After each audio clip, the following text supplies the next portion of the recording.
because of the first of the 2020 presidential debates, and holy cow, that was something.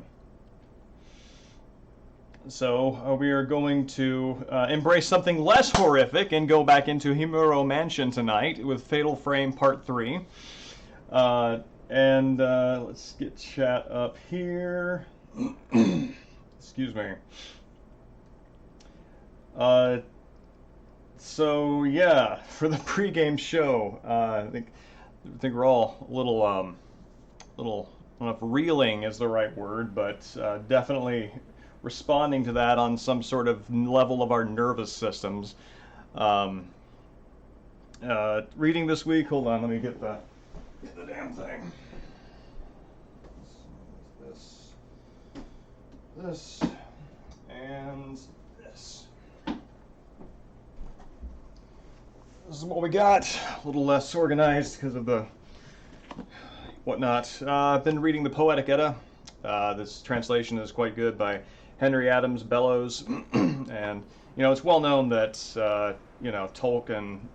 One of the great things about his and C.S. Lewis's work is how it was really sort of their sideline, and their main gig was teaching Romantic literature and Middle English and Old English, and so the Poetic Edda, being written by Snorri the Elder, was known to him, and it's evident because the names of the dwarves in here are, let's see, there's Dvalin, there's Bomber, Bofer, Biffer, Nori, Gandalf, Thrain, Thorin, Thror. I mean, it's like Fili, Kili, Fundin, Nali. It's all right here. So, I mean, it's kind of funny. Some people might get down on themselves for just taking the name of a pre-existing character and slapping it on their, TTRPG main and feel like they're not original. Well, you know what? The dude who sort of fathered modern fantasy, what all that's based off of, did the same thing, which is also how everything is made. Originality in a certain framework is not really a thing. We all take what we have given to us, and we do with it what we can. So, but yeah, this is good. This is it's fun. It opens up with the song of an old giantess singing about the beginning of the world, and it's got a lot of the name listings that you see in things like the Bible and the Hebrew Testament, and the sort of, not so much genealogies, well, kind of genealogies. This is less a matter of like patrilineal relationships and more kind of peer relationships among people who were simultaneously existing.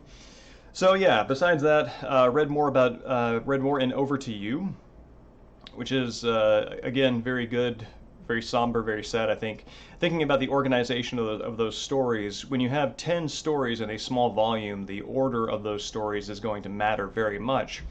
And I think it is telling that Roald Dahl opens with a story about a young man who dies, and it lets you know right off the start that this is not a glory of war set of books, a set of stories, and so yeah, very good choice there. But a lot of the middle stuff is very much sort of like daily life adventures, recollections, anecdotes, and things like that, which are all, for even the ones that are charming, are still quite sober. A little more in Pat Conroy's My Losing Season, and that also he's getting into a lot of the tensions that he and his family had with his father. His father was quite abusive, an alcoholic, and that has informed a lot of his fiction. And so it's a little more difficult going through it, even in the autobiographical context, because I've gone through that trauma of his at least 3 or 4 times now in fiction. So, yeah, I'm committed to finishing this one and calling this round of Conroy done. And finally, outside of the area of fiction and nonfiction, Kite Physics. This is good. This tells you how kites work, and kites are one of my favorite things. And there is the annual kite festival, World Kite Festival, that happens down on Long Beach in Washington State, and unfortunately missed it by a day this year, but next year, provided there is not clouds of smoke. So, this brings us to Fatal Frame 4. Let's close that up and get this going. You know, it's weird, this PS2 has that, you know, the PS2 OS has that little dot that, you know, it's sort of, see, the little one joins the larger thing, and that's supposed to swirl in a kind of oval thing. It does that if I have PS1 memory cards in here, but with the PS2 memory cards, it doesn't do it. I don't know what that's up. I don't know what's up with that, is what I'm trying to say. So, hold on a second. Let me switch over and get the volume fixed up.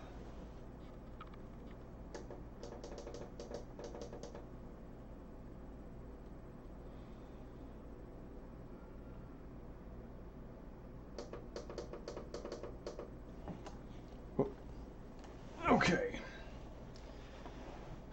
Evening Jacket. It's good to see you back.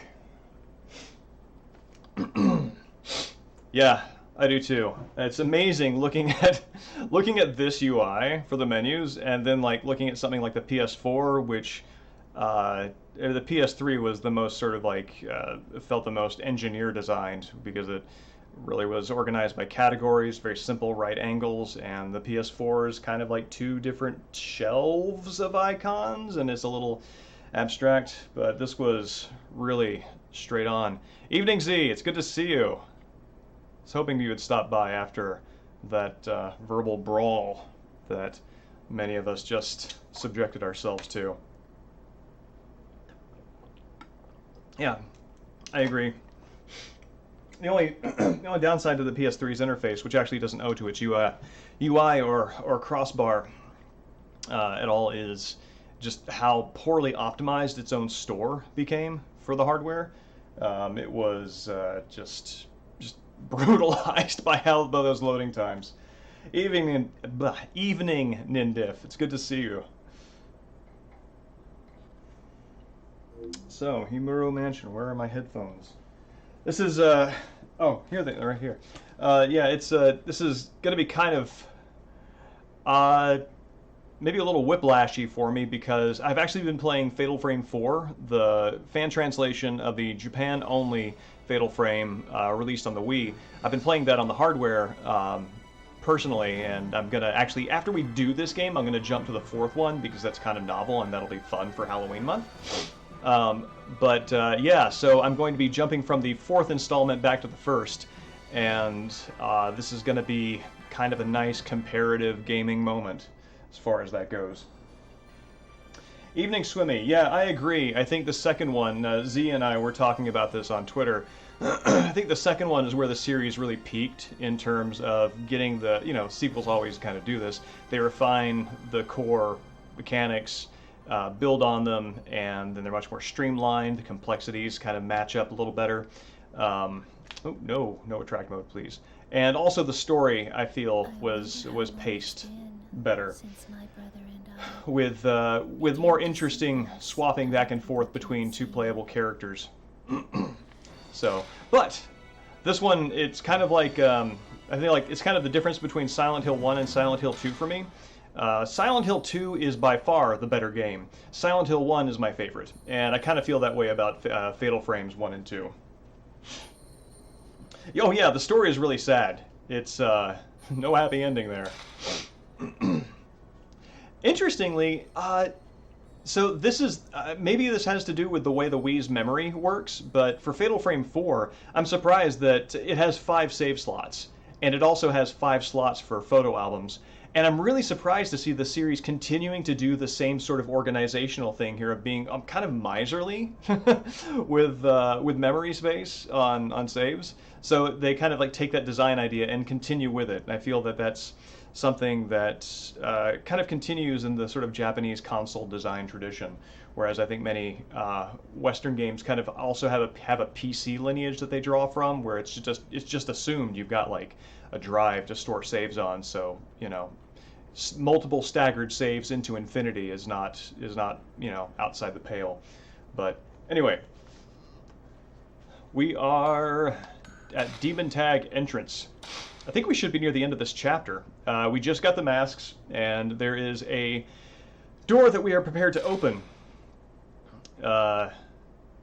And a hallway that I remember being very, very scary from when I played through it before. Squimmy, did you ever play Fatal Frame 3? Let's see if I can get my bearings again. Have seen but not played 3? Cool.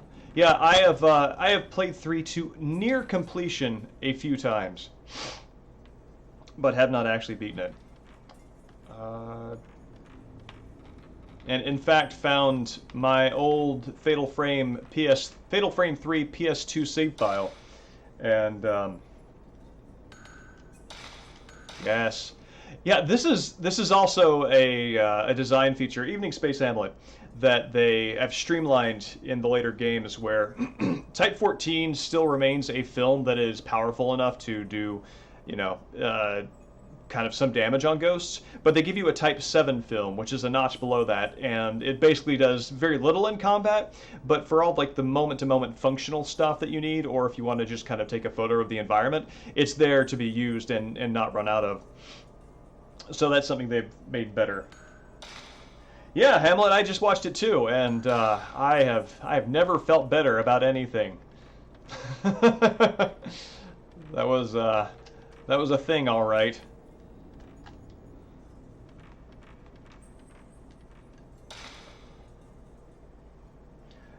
Introduce the yeah, I think so. I think so, and I think that's an instance of the second game kind of seeing where the first game's design didn't entirely work. Oh yeah, for real. I think that however you spent your time, no one can judge you.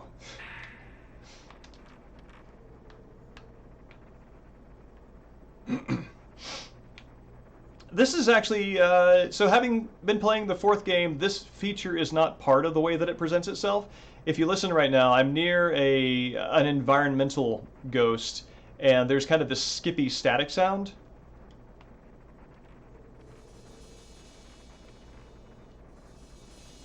Like this right here.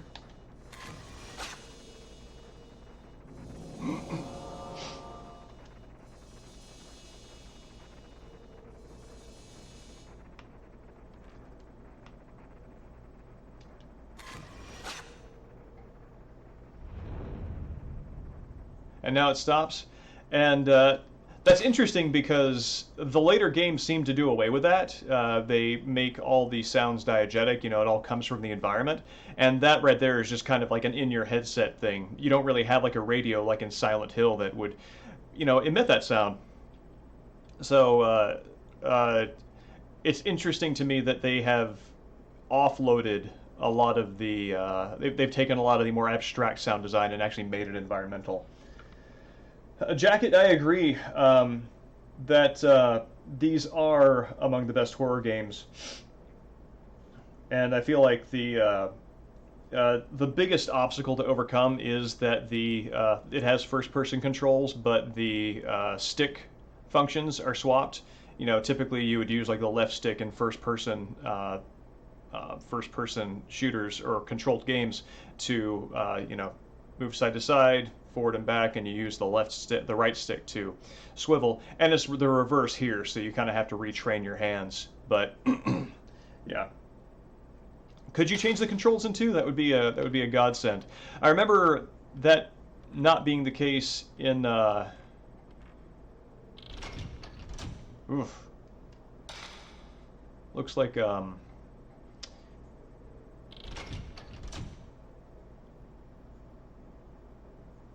it's interesting. That looks like something that I'm not placing the name of.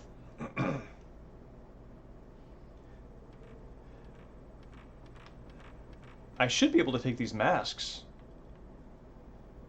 Joyful mask.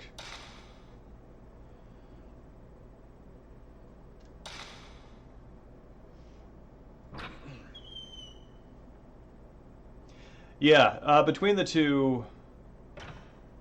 Oh wait, I know this place.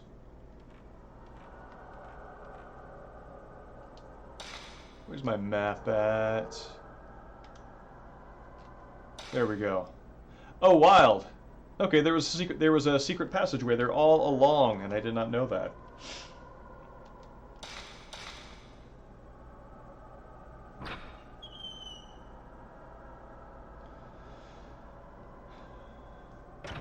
So I do not feel the need to go back through there. Let's go ahead and take that.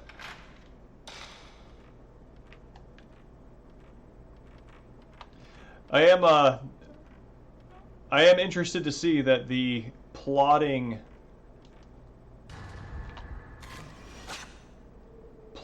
pace of the protagonist that remains a feature of the later Fatal Frame games, including the fourth.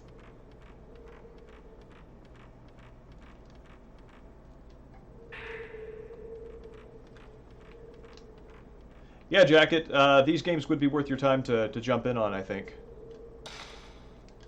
Can I go through? Oh, I think I need to get to the central column, and I need to find a way...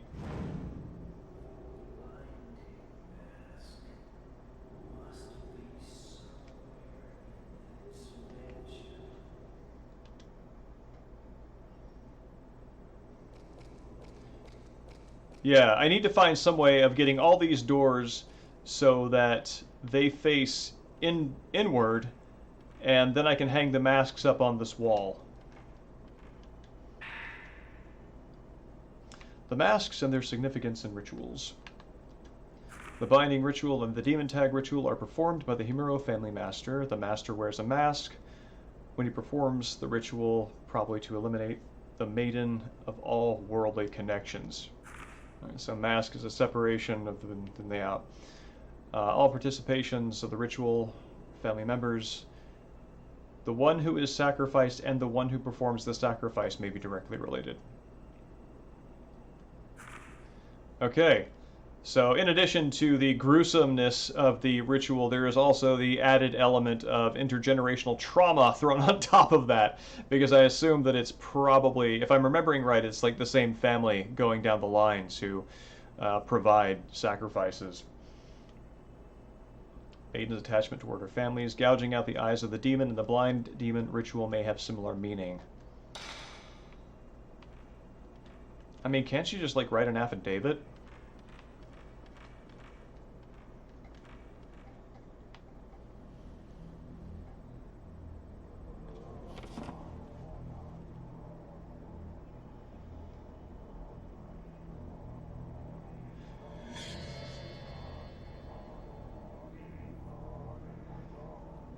Things look distressingly like alien grays to me, combining two of my least favorite things.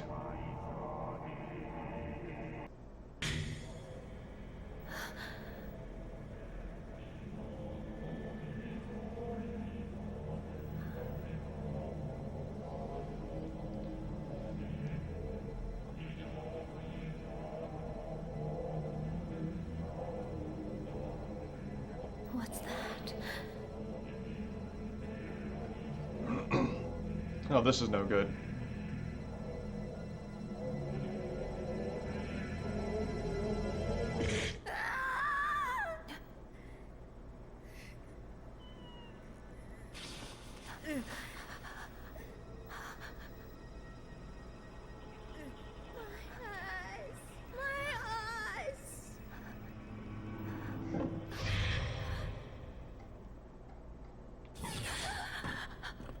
Yeah, that's no good.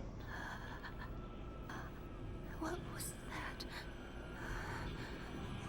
Oh, Jesus. Okay. Let's put some more powerful film in my camera here. Yeah, this is good.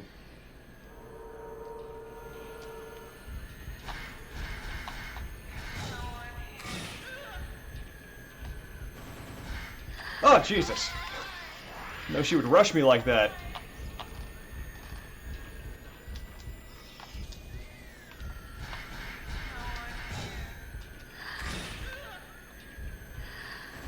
Ah! I thought I had control of that situation, and I did not.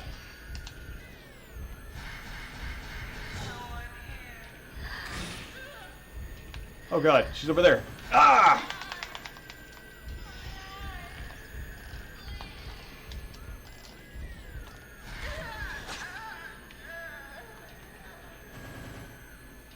Did that do it? Is that it? No, I didn't get her. Here. Let's see. What's my healing situation look like? I can't believe I lost a stone mirror to that. I probably should have healed up way before that fight. Oh.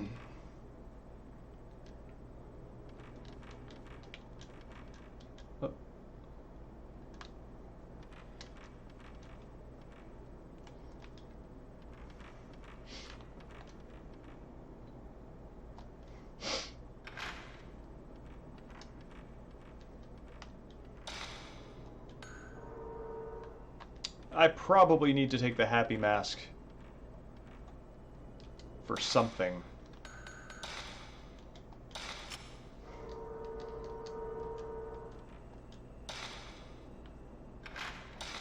See if there are any photos worth saving. Yeah, at the end of last stream, I captured some of the photos that I took and put them up on the Twitter account, the Deltahead Media Twitter account. And that was kind of cool, so I'm going to try and do the same this time also. I don't think I got any good ones there, though.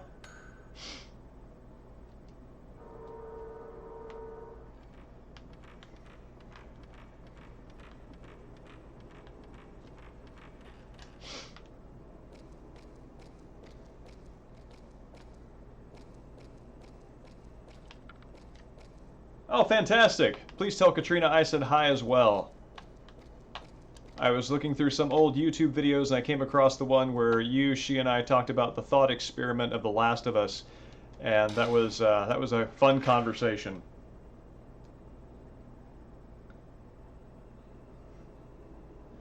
Yeah, Z, I agree. They managed to preserve the feel, and also do what sequels do, where they elaborate on the setting. So instead of just like a single mansion, it's a whole town, which is a great touch.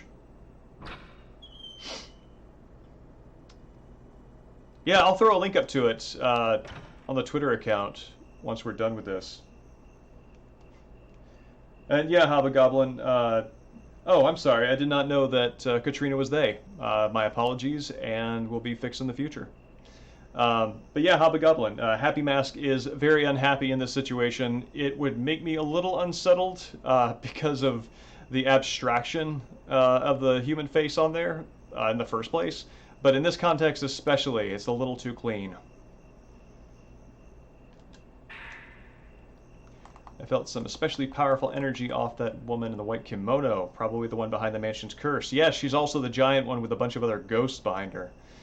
I have to appease her spirit somehow before anyone else falls victim to this mansion. Wow, Mafuyu has got just like, that's chutzpah right there. Everybody else is like, I gotta get the hell out before my limbs get ripped off, and Mafuyu's like, I wonder if I could help. I have to keep finding out what exactly is keeping her drawn back to this world. And why did she let me go when she had me, I wonder.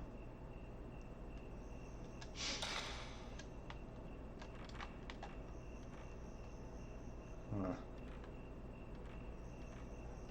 Also unsettling, Hobgoblin, are crickets. Oh, fantastic. No moonlight in the atrium. Where am I? This is a hallway where I've not been before. Okay, there's the mask room. Looks like there's a save spot on the interior. However, I can get in there.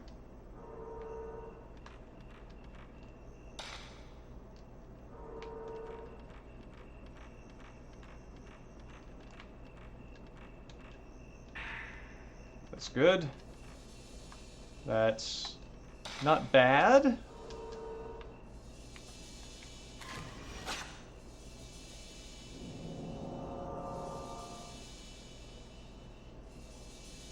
Okay. Oh, wait a minute. I think I need to put all the masks on that column in order to release the mask that's stuck on the outside. Alright. So I kind of remember this this ritual stone that's blocked off.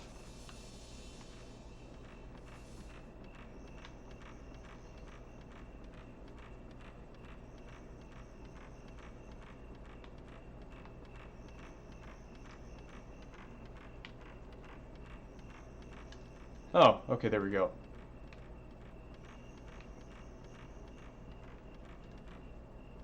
I'm trying to think if I've been here before. Oh, this is the interior. Okay. Yeah, let's do it.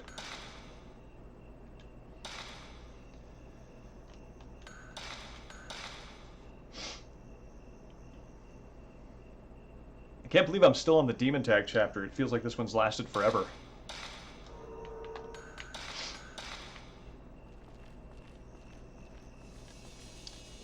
Oh, I gotta say, I do not like...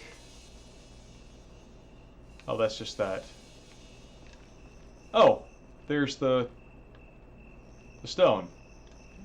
It's like right there. I think I would have found that anyway without the hint. It looks like there's something over here.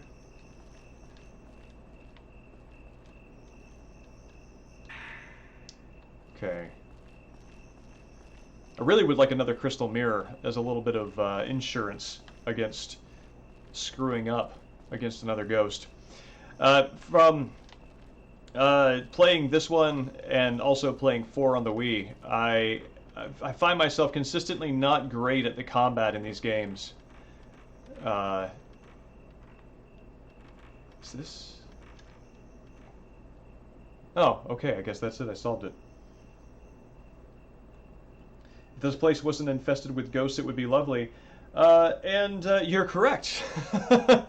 It does seem like I've been watching a lot of I forget what they're called, Aigeki. I'm forgetting the specific subgenre of Japanese film, but it's basically the historical drama stuff, right? Like during the feudal warring states period that Kurosawa made a lot of films about. And so a lot of these environments feel very familiar to me, and I can envision in my head what they're supposed to look like. I think having that visual reference actually makes this game maybe a little more intelligible from the sort of creative headspace where it's coming from. Oh, Swimmy. Oh, man. You are going to love what Fatal Frame 4 does with one of its characters. If you tune in on the stream, I will not spoil it for you, but I got a good chuckle out of it in terms of combat. So, okay. Seems like... I'm probably just going to do it wrong the first time, but that's fine.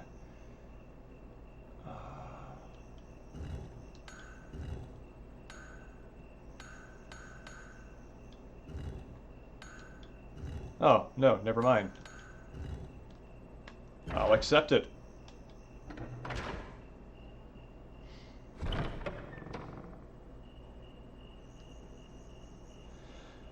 Oh, man.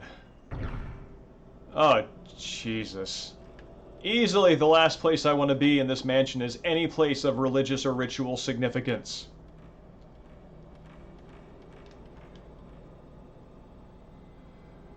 Right foot is damaged.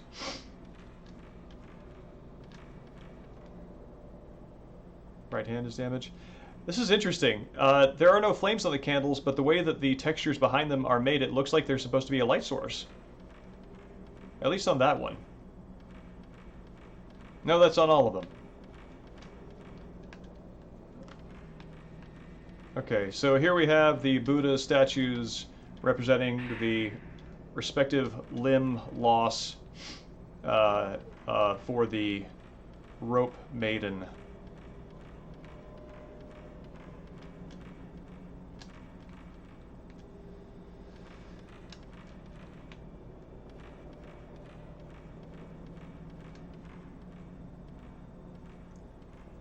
This kind of looks like one of those gathering halls that somebody with feudal power would call. I'm thinking about Ron, where the main character is sitting on a cushion in a setting kind of like this. Mask of Reflection. Oh God.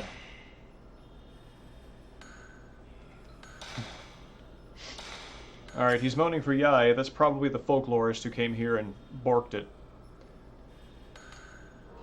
Okay.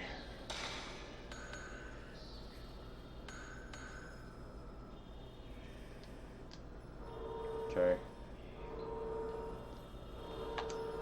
No, no, no, no, no, no, no, no!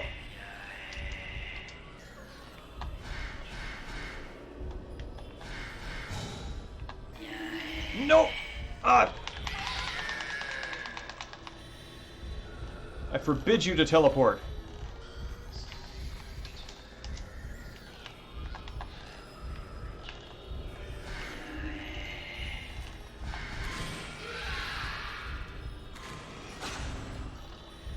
Oh wow, that did like next to nothing to him.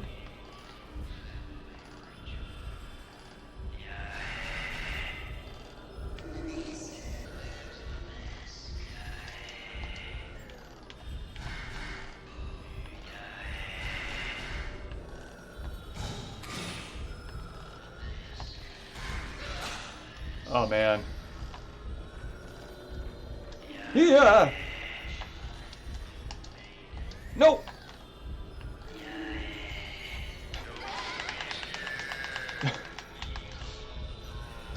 Okay. Hmm.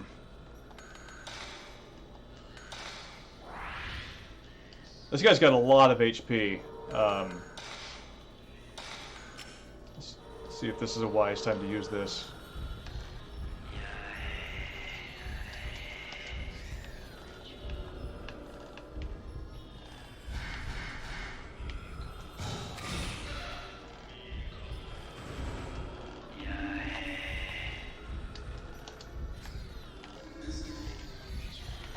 No, no, no, no! Oh, come on now.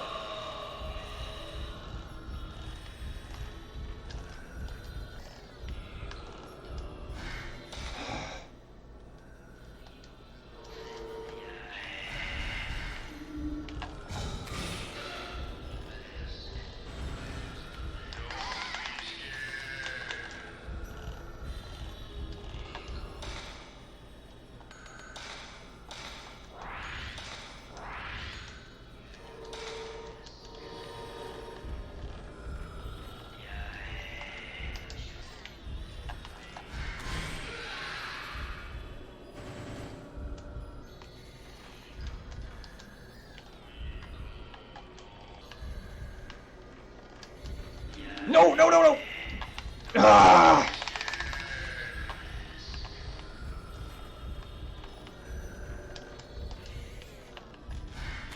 Please have done it. Okay.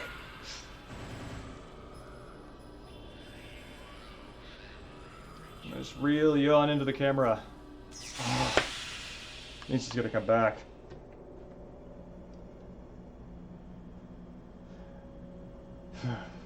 Meaning to get around to Ron. Yeah, Ron's good. There's a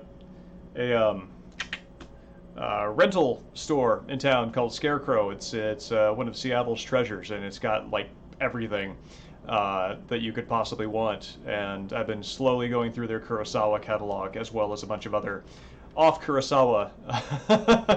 Not that he should be the standard, but he's really good. Era dramas. And yeah, it's worth your time. They're long though. I'm just gonna give you a heads up. They're like 3 hours long, 3.5 hours long. Those are movies that my wife has let me know that I am entirely on my own to watch.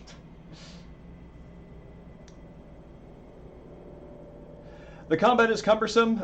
You get used to it, and fortunately, it doesn't come up the game doesn't 100% rely on combat. It's more like little individual hurdles and moments you have to get over. Plus, if you save semi-frequently, you can kind of get a feel for how an encounter is going to go, hop back into it, and you'll go all right. Only Kurosawa ones you've seen with his dreams. I haven't seen that one, but I've heard that it is very strange, as the title might imply. Oh yeah, McKay's. I actually, here, I'll show you something. This is kind of a treat. Funny you should mention that. I think there's like literally no other context where this would come up.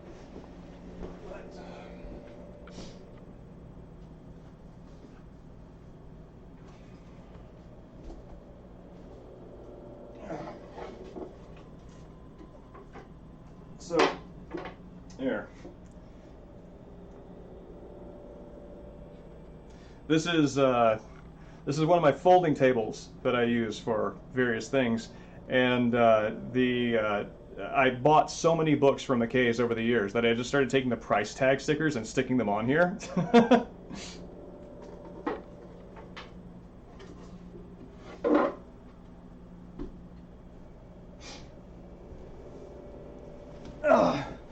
Yeah, McKay's was a place I was very familiar with. And after a while, the ink on the barcodes and everything started to rub off on my wrists because, I'd put a laptop on there and I would type on it. So I actually had to start putting tape over on top of it. Yeah, I know. It's great having you around in chat because that's a connection to a physical space that the sort of Chattanooga area generally that I haven't had anybody who knows what that is to talk with, so that's pretty cool. Yeah, I think McKay's, and I think they've also got a Knoxville location. Yeah, but yeah, that's funny. Swimmy just Jinx. Yeah. Yeah, McKay's. Oh, that's a great door closing sound. Hold on, I want to hear that again.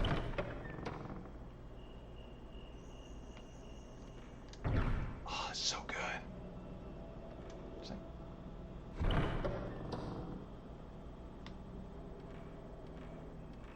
Yeah. I mean, that's a sound that's like so dynamic, it almost sounds like it should be like a UI confirm sound, right? Bought a PS1 copy of RE2 and 3. Oh, man. Yeah. No, that's cool. I mean, that's the thing is, I actually threw away a lot more stickers than show up on there. I only got the idea once I realized like the kind of volume I was just buying from there. They had a really good poetry section. I was able to find a lot of local poets and smaller poets that I would not normally have come across. Yeah, I think Jacket, I know what you mean about that sound in the Souls games. That feels familiar from there too. Oh, God. Who is it? Oh, you again.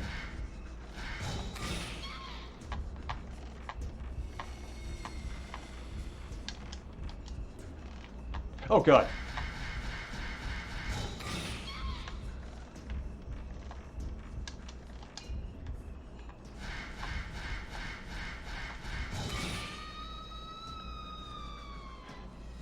Yeah, Jacket, the place that I'm thinking of in the Souls games that uses a sound like that, I think there's a 1 in some percentage chance of triggering that sound when you're rolling into a bunch of barrels. Oh yeah, that's right. We were talking about a sound from Bloodborne and The Evil Within. Excuse me. Let's see. I am concerned that I might have healed myself into a hole for a future encounter on that one. So, hold on. While this saves, give me 1 second. I need to take a quick break. I wound up drinking a lot of water nervously through the debate, and it's about time to pay interest on that.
gonna have an audience. Alright, and while I'm returning, I want to share, oh, our friend from last time. This is the panda. This is Dr. Panda. Hello, Dr. Panda.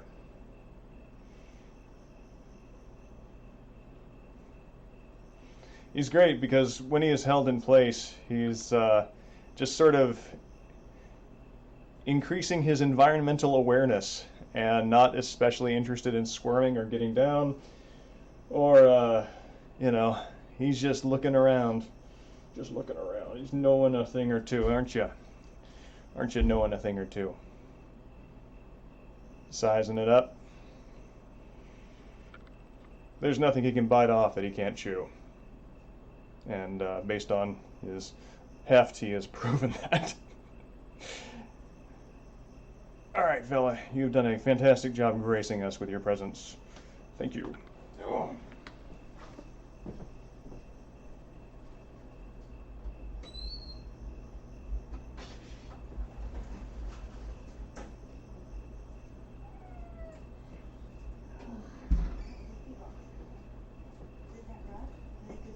And real quick, while she lasts, this is the pandlet.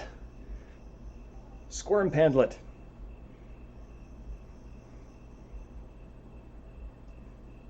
Now, what do you do?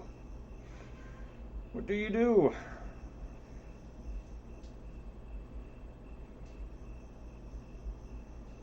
This one is less regal.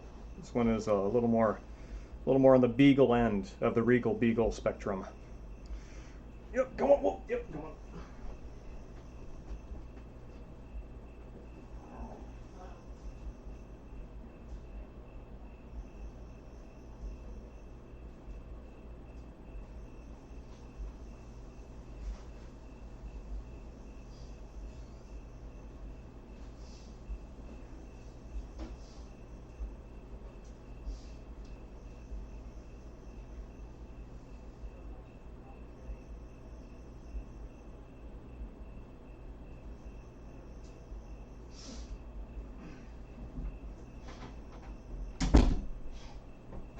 All right.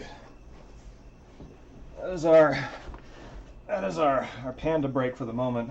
Let's see.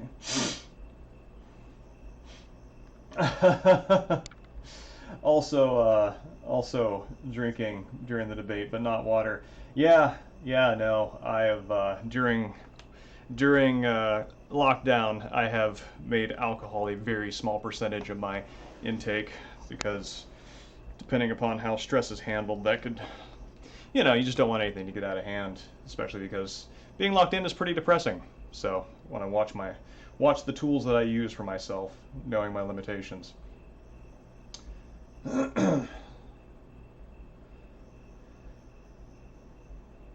Dr. Panda, yes.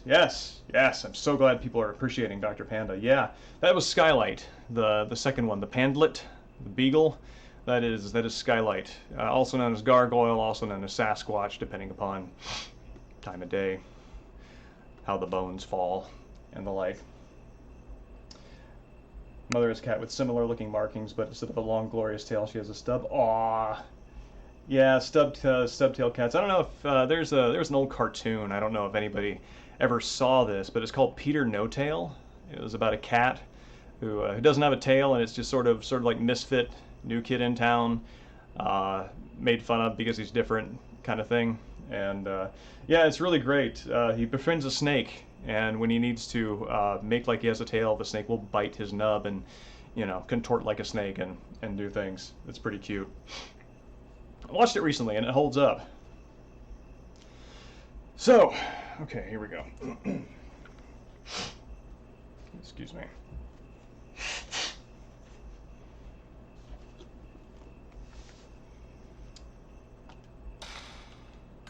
All right, no film to gather. That's weird. It maxes you out at, if you have at least 30, it will not give you more.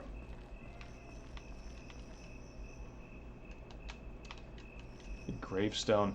Yeah, man, with something like this, it's fenced off like that. That's a very strange object of adoration to place right there. Oh, and what's my film looking like? Okay, cool. 14. So the Mask of Reflection. I believe the Mask of Reflection is just sort of your variable.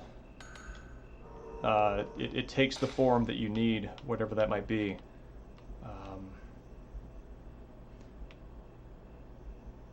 Lamp hallway.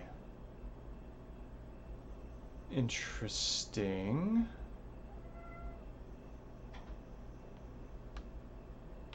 Have I been through there? Let's check this out real fast.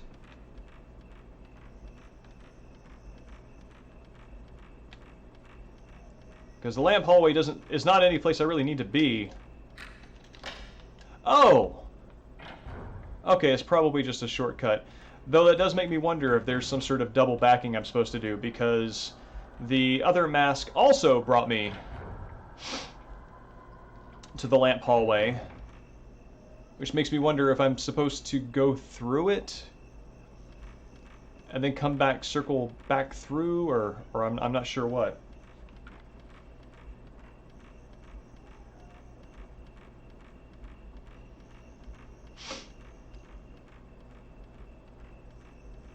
Gotta tell you, one of the things that I like the least about what the ghosts can do is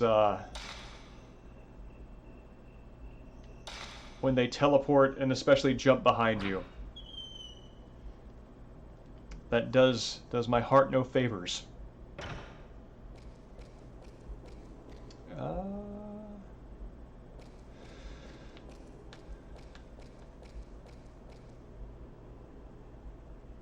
Okay.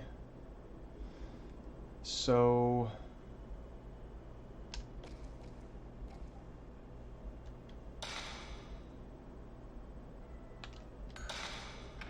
yeah, let's take the sad mask down and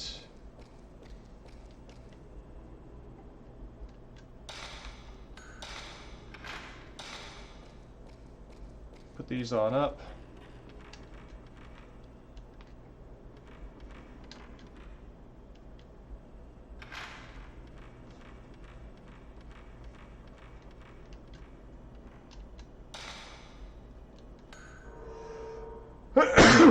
Excuse me.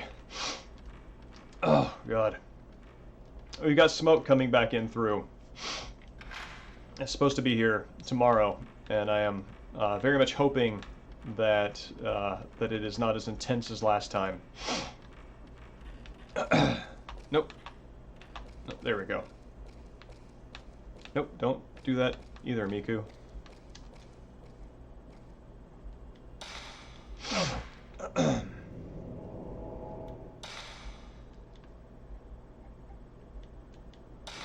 Yeah, there we go. Skeleton key.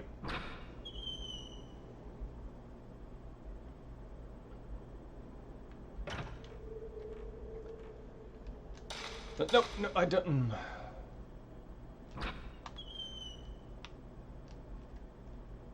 That is a careless thumb.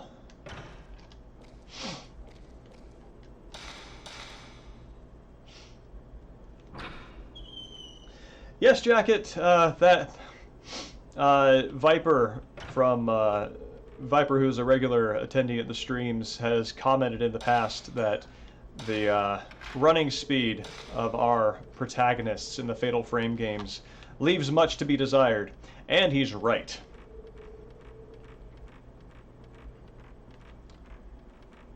Okay, can I take you now? Okay. Oh! I need to get the mask, the angry mask that that I came in with. Excuse me. But yeah, something in the some allergen in the air has been brutalizing me all day.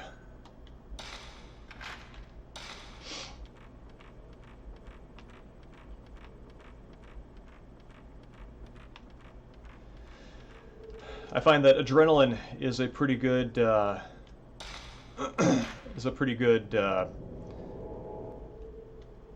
thing to use when my sinuses get all clogged up. So watching the debates helped to clear that up for a while. But now that we're settling back down into a normal adrenal gland activity, that has they're starting to return a little bit.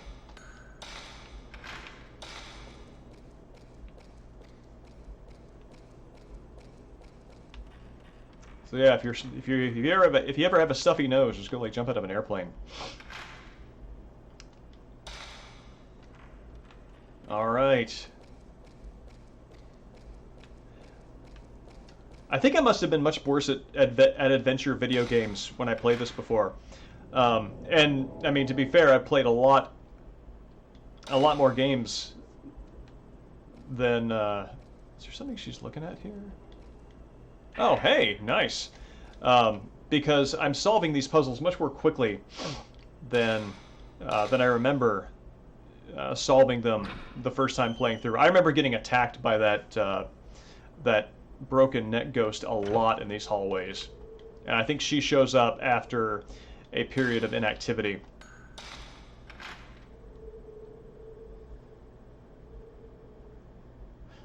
Oh yeah, yeah. Well, it was an experience for sure.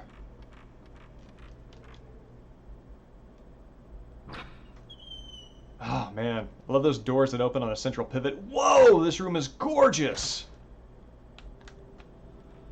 Oh, I love this. Oh man, the whole place looks like lacquered. Oh, this is the room where they were conducting the blinding ritual.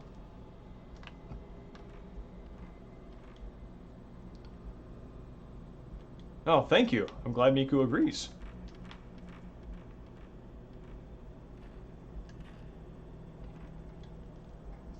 Oh, man. Oh, this is horrible. I would totally not want to have this.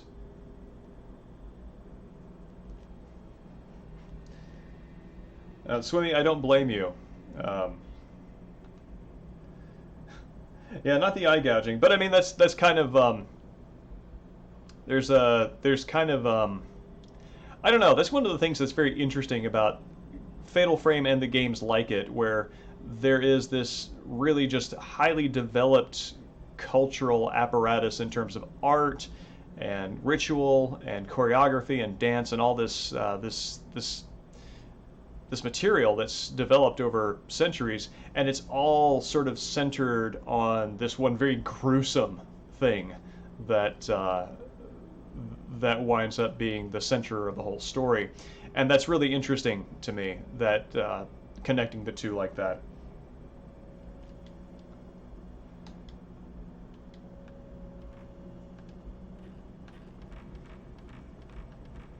Oh, did the lamp just go out? No, the lamp actually isn't even on. Oh man, I am gonna get jumped by something. I agree, Z. I would love to do a horror game someday.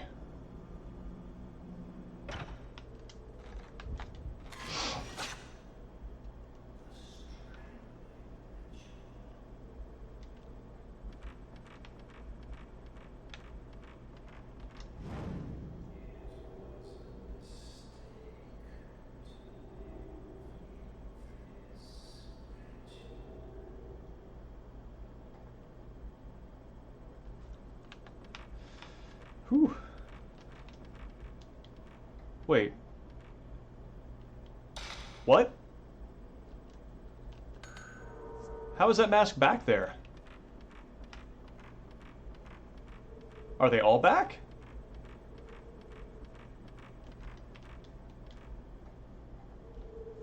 That's very strange.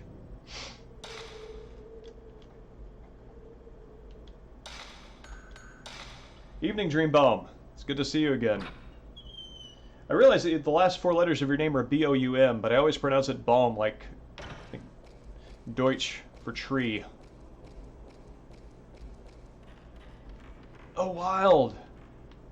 I know I put the angry mask up here, but I guess, I don't know, I guess Ghostly Doings guy moved it back for me.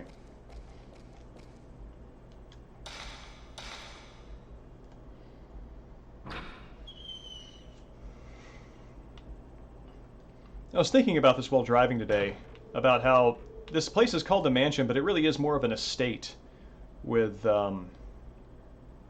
various buildings and outhouses and things like that, and temples and paths and things like that.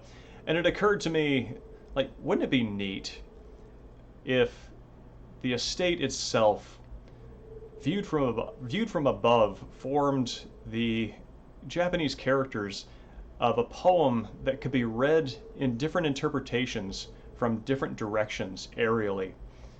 And then the thought again occurred to me, what if this became a fad among nobility, such that in the, I think, Rengu poetic tradition, it's the one where they do the chain poems, where somebody writes a poem, it's a social event, they give the poem to somebody, and then they add another verse, and then they give it to somebody else, add another verse.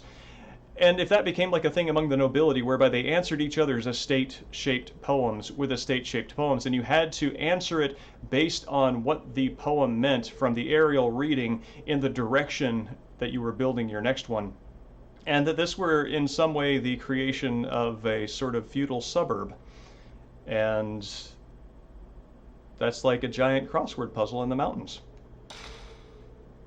And I think that's lovely.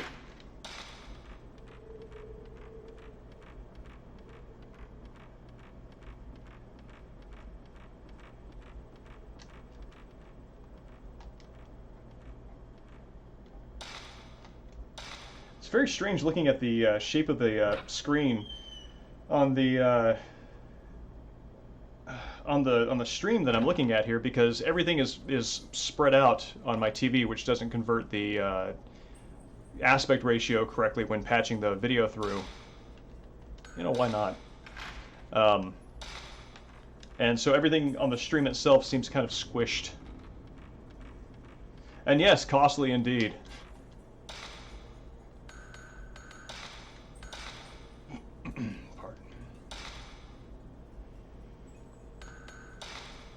Yeah, I don't think we're going to be going back that far.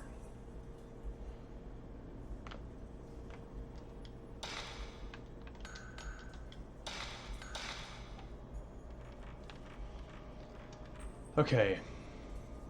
So I need to get to, not the storehouse. What's this? Not the walkway. The abyss. Yes, the abyss. And is the abyss...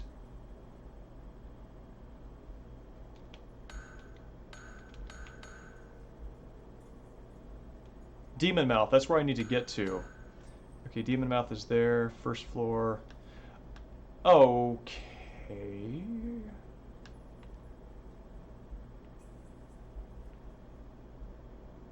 So...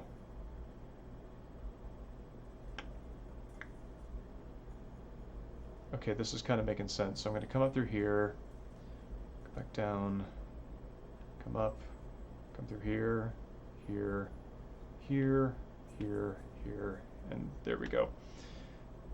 Okay.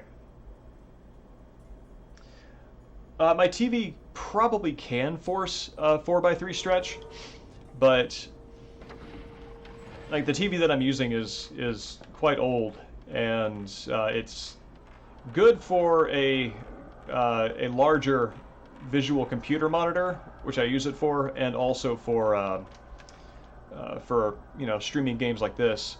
But it's a little unwieldy without the remote, so I have not tried to squeeze that kind of performance out of it. But it's not a bad idea. Yeah.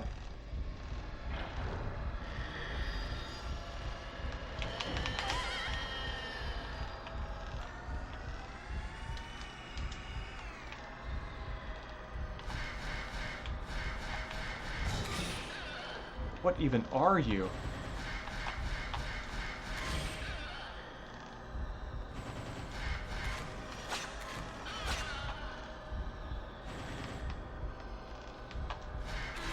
That should kill you, right? Yeah. Okay. I don't think I've seen that one before.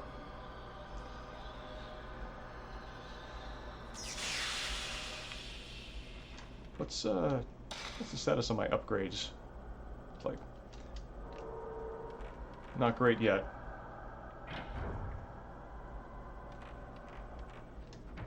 Is this right? Yes. I don't think the ghosts are infinite. I think that there are a handful of them that will continue to attack you based on how long you're taking. So you can't just sort of wander the mansion idly without being threatened. But there are also scripted moments where... right. There are also scripted moments where you fight particular ghosts, like their first, third iterations, etc. And after you complete all of those, the ghosts go away permanently. Yeah, the sound design in this game is quite rich.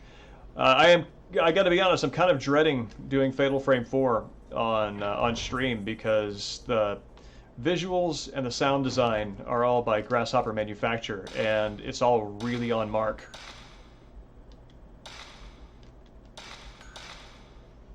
Like I'm listening to it through the rougher sound output from the speakers on. Oh.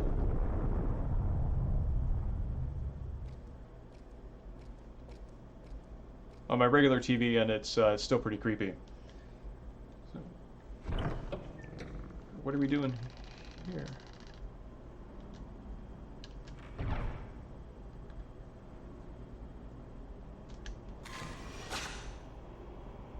Okay. Let's just take a look at photos here. No, sound wasn't creepy at all. Perfectly normal, perfectly fine. Everything is okay. Why would you ask?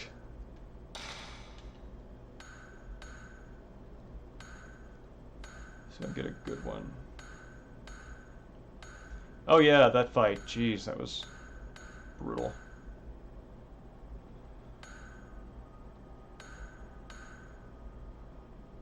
That's actually pretty good, even though it didn't give me any points. I find that photos...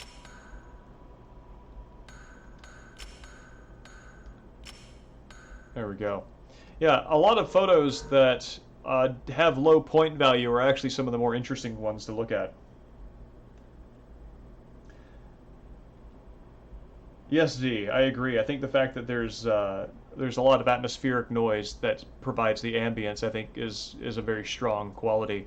There was this one moment, and we actually called it out on stream last time, where it was very strange musically, because there was sort of a horn effect, like a brass horn effect, that made it seem very dramatic, like a very dramatic moment, which doesn't usually happen in the game. It was a very one-off moment. And yeah, I got the Wii Fatal Frame working. It was a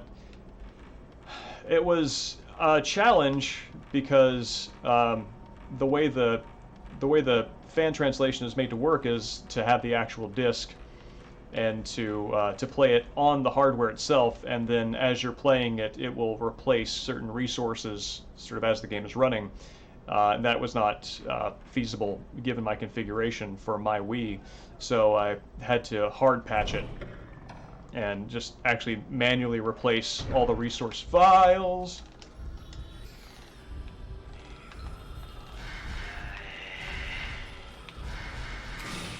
Oh, dude.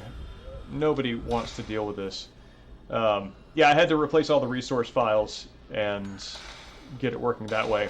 It took a good couple of nights of finagling.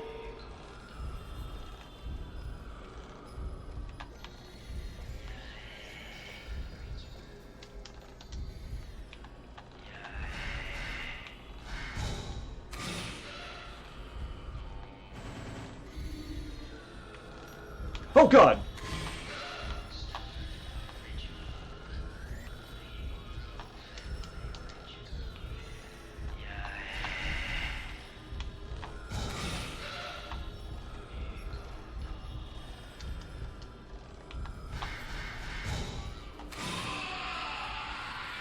Oh, thank God.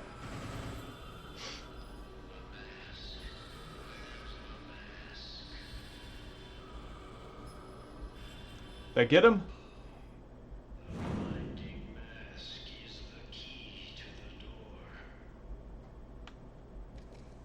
Excellent.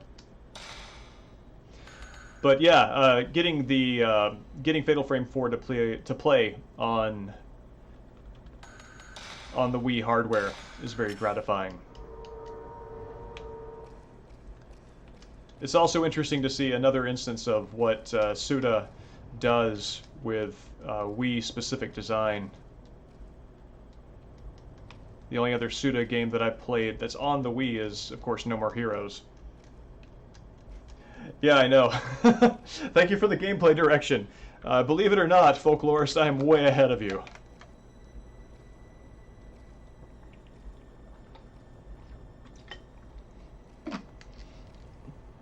That's kind of interesting. It's almost kind of like a Dark Souls moment, right? Where you've got a phantom of a previous player who died trying to solve a puzzle that you were currently solving, and their specter is hanging around almost as a hint.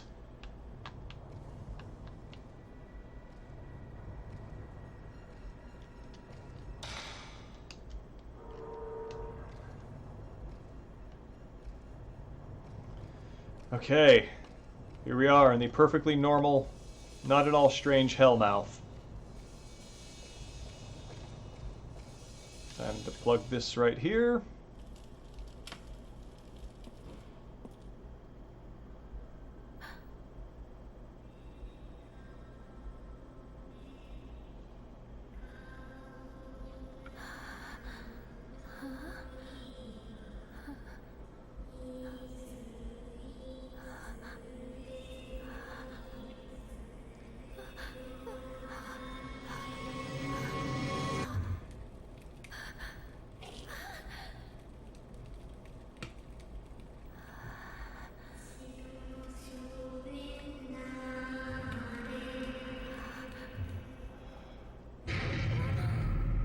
Ah, shoot. I forgot about her.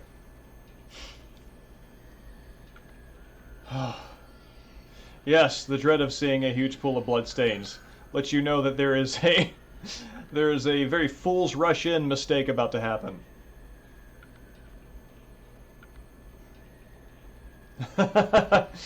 Yeah, well, I mean, this is a very different kind of phantom.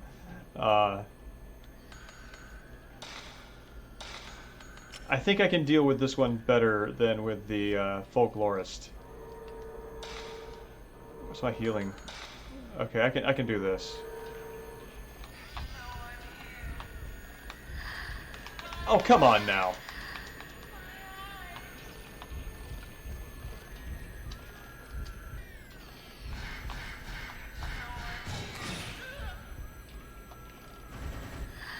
Ah, jeez.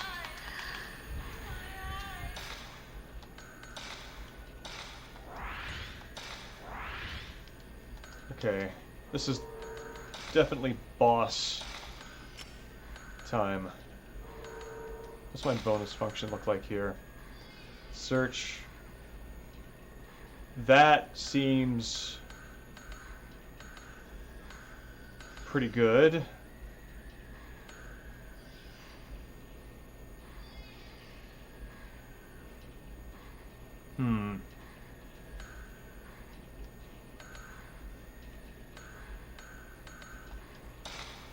Yeah, let's do this. Okay.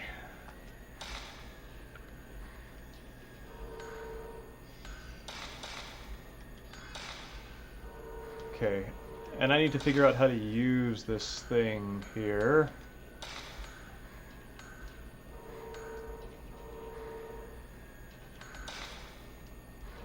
I think it's... Okay, I think I remember how to do this. Oh, wrong.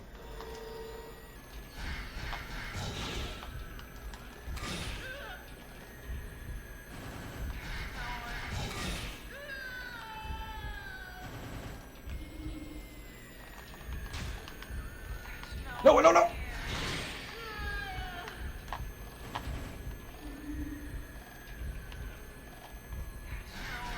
Okay. Oh man. That was a moment where my fingers were trying to do like standard FPS controls, and I was like screwing myself all up in the panic.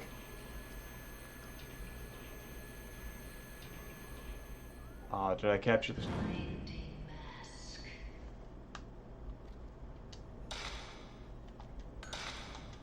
Okay. Yeah, a machine gun camera and stop motion photography would definitely be valuable in this context. Oh yeah, Qui-Gon. That's been recommended a couple of times. Yeah, in this stream over the past several months. So that's even more goading for me to get on it. Now this week I picked up. See, there's Mifune who played Sanjuro and Yojimbo. Played a number of other samurai leads. There's a 3-part series called Samurai 1, 2, and 3, where he plays Musashi Miyamoto, the legendary Japanese fencer. And so I'm on the 3rd one of those, so I picked that up. And I also picked up Bruce Lee's Fist of Fury, which is it's very interesting looking at the sort of like energetic differences between the Hong Kong action movies and a lot of the Japanese samurai movies. A lot more looseness, a lot of sort of like physical fluidity in the Hong Kong movies than the sort of like more stoic, I think, Japanese choreography. It's really interesting. But yeah, Qui-Gon I think should be next. And yes, that ghost has been pestering me quite a bit. She attacked me in the mask room, and this is our final showdown because now my camera's got a blind wandering ghost in the belly of the whale. All right, finally. Trying to put this mask in this slot for ages.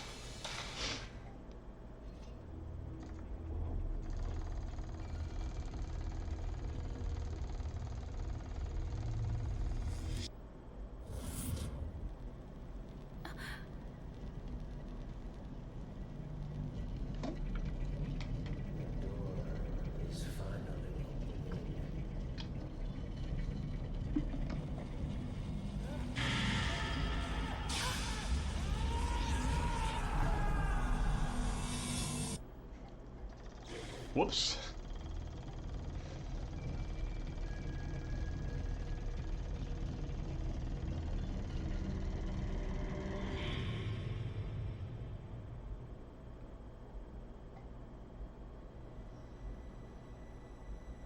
Yeah, I'm sure it's fine. He took the bullet for me. I'm sure they only had one multi-armed ghost. Here.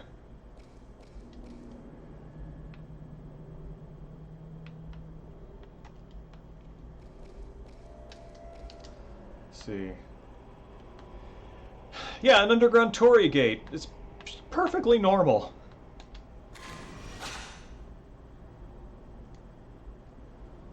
Actually, want to save that. I think that's quite nice. Ooh, yeah. Let's keep that. Keep that.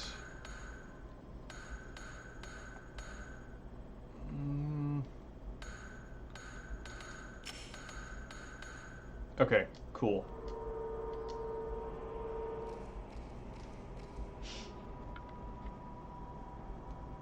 Will she ever just turn back and leave despite the warnings? You know, I asked the same question. Oh, whoa.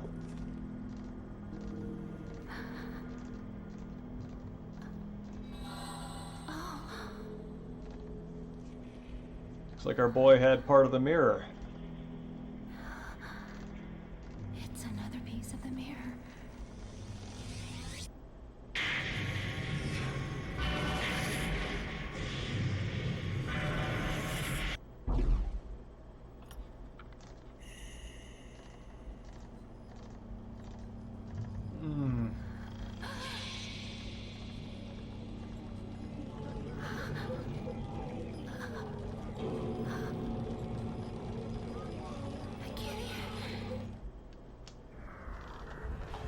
Oh, no.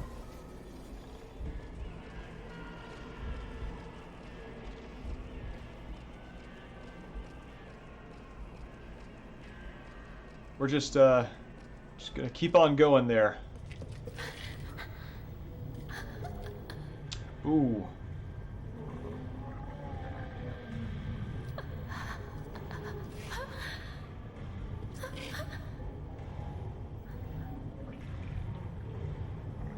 It's a bad time.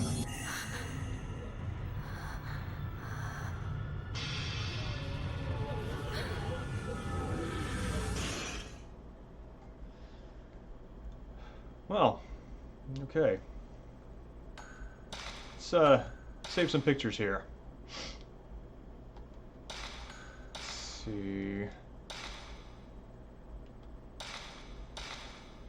Let me double check. I believe I've got room on this one.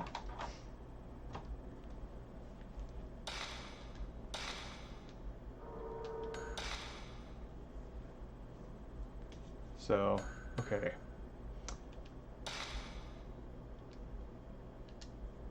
This is such a cumbersome interface. Would like to have... Okay, this is one. Okay. This is one.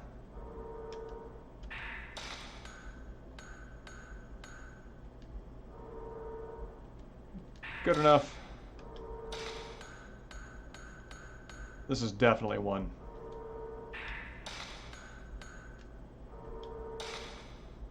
And yes.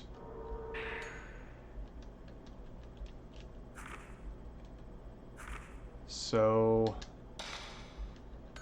What?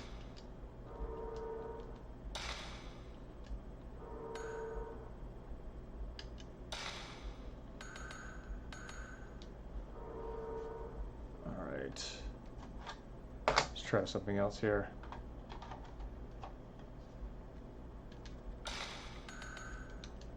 Okay, well, I guess this effort is doomed.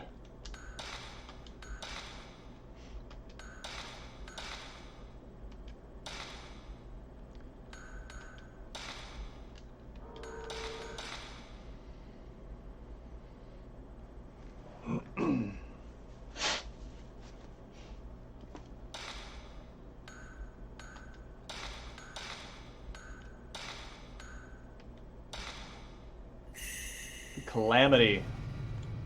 Third night. A butterfly caught in a spider's web. Very brooding.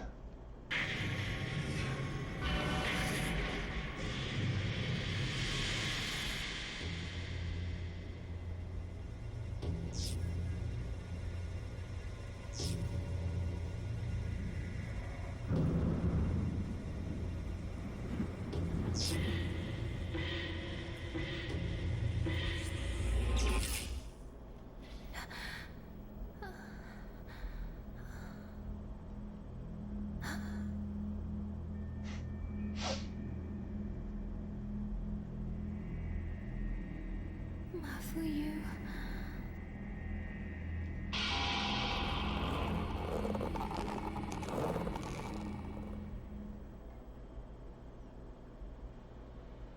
I'm pretty sure I went through that door.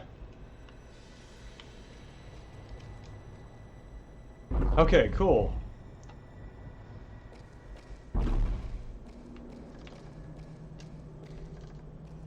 Feel vibration on the controller.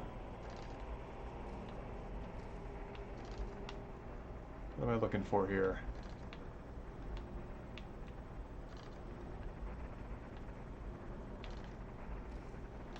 Is this it? This looks like it.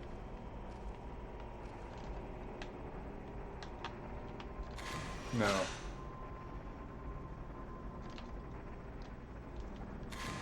Would an underground Torii gate be a bat gate? Oh, whoa! Oh, cool! I photographed Munakata's spirit, and I caught it. I mean, in another form, I guess. Yeah, I imagine feudal... This would be a feudal Japanese Batman. Oh, no, no, no, no, no! What?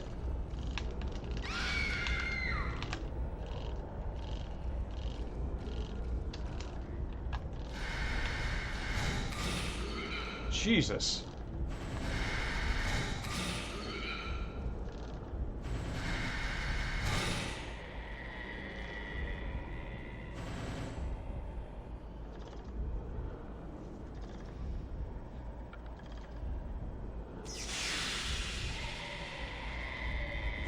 Oh, weird. We're gonna go through this with each one, huh?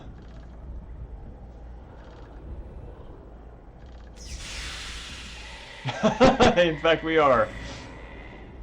Yeah, they came out of nowhere. I guess these are the unruly mob of ghosts that I have to look forward to encountering down below.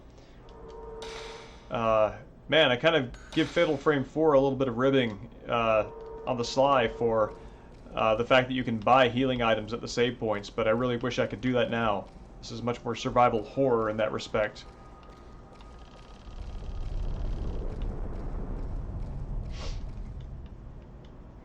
Oh, thank you. I wonder... Do I have like a key item? Okay.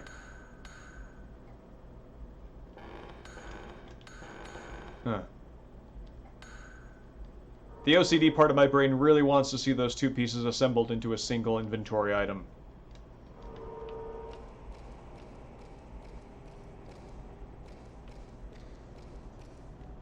More sparklies,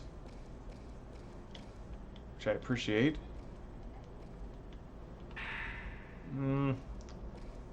Not quite the crystal mirror that I'm hoping for.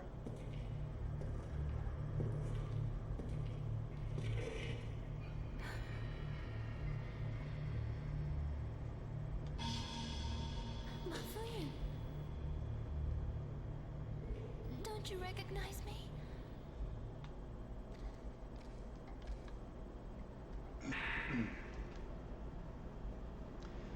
In the year 1837, on the 13th day of the 12th month, the strangling ritual failed and caused the calamity. Malice escaped, and 1,347 souls were lost. That is a lot of people in one mansion. Or maybe it was the entire countryside.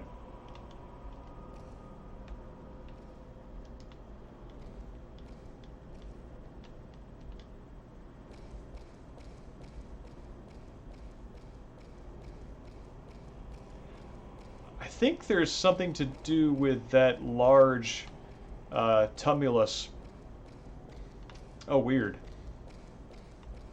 Just kind of appreciating that I don't really have stair animation here. It just sort of clips my legs through the floor, which makes sense because I am going to be it does use this space sort of dramatically for running away. The staircase animation would slow it down. Ooh.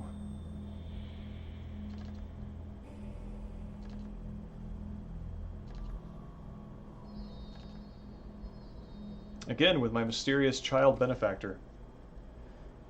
A trial by fire to become a good photographer. That's right. Be sure to hit this moving target.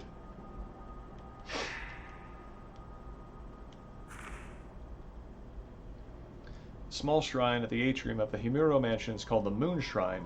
It enshrines the maidens who were sacrificed in rituals. Inside the Moon Shrine is an empty well called the Moon Well. I'm sensing the theme. The moonlight shines down to the bottom at the night of the ritual. Rope Shrine Maiden is supposed to purify her body with moonlight at the bottom of the well. The bottom of the well is connected to the basement. Only the maiden uses this path. Okay, so there's another way down. First Rope Maiden was buried in the Moon Shrine. However, no body or documents were found inside. Wonder where the first has been enshrined.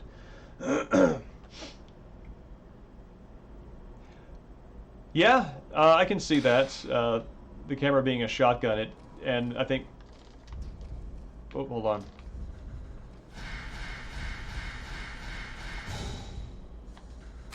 Ah, this one again.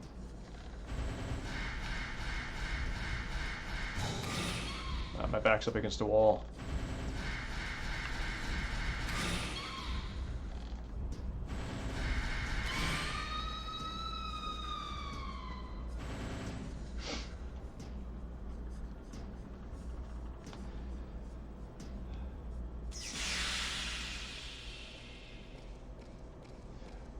Yeah, functionally, I think what makes it work as a different kind of weapon is that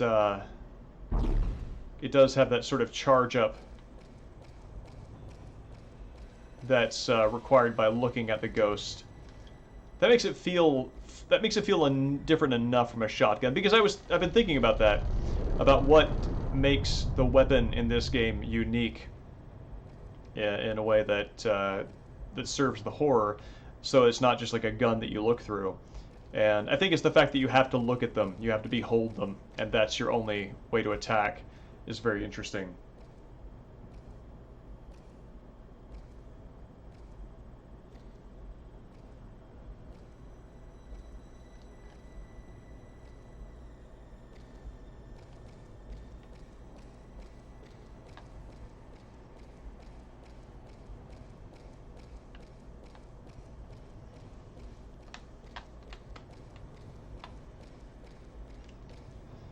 Okay.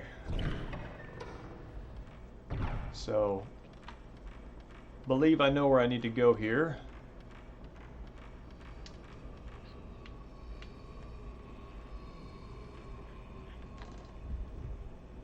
Yes, you jerk, I hear you.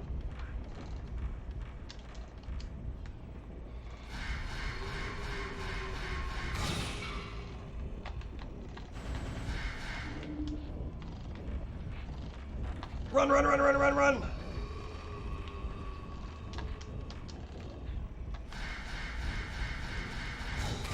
Defeat the sentient mist.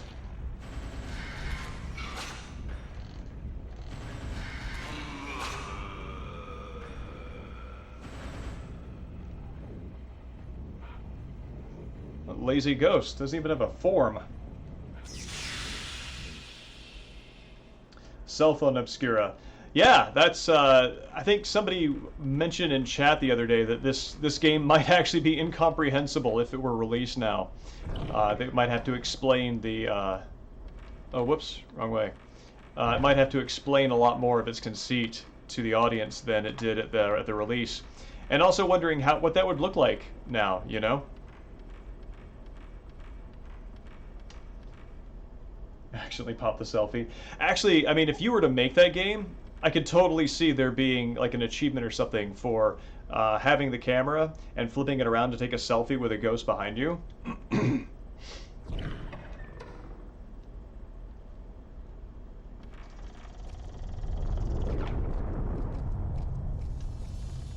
This place is just not getting any better.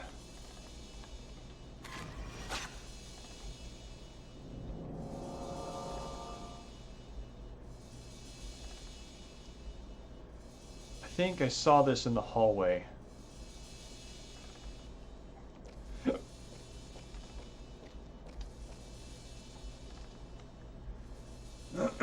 I told my 6-year-old daughter that when Netflix started, they mailed DVDs. She made an old lady voice and said, "When I was young, the internet used to come in the mail." That's cute.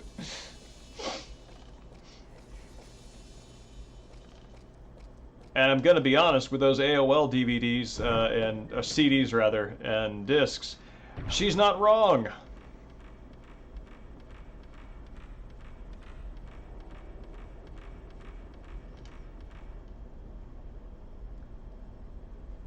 The old world is comprehensible to the modern world. Yeah, after a while I started using them as coasters. In fact, oh man, I found this the other day. Hold on one second. This is worth grabbing.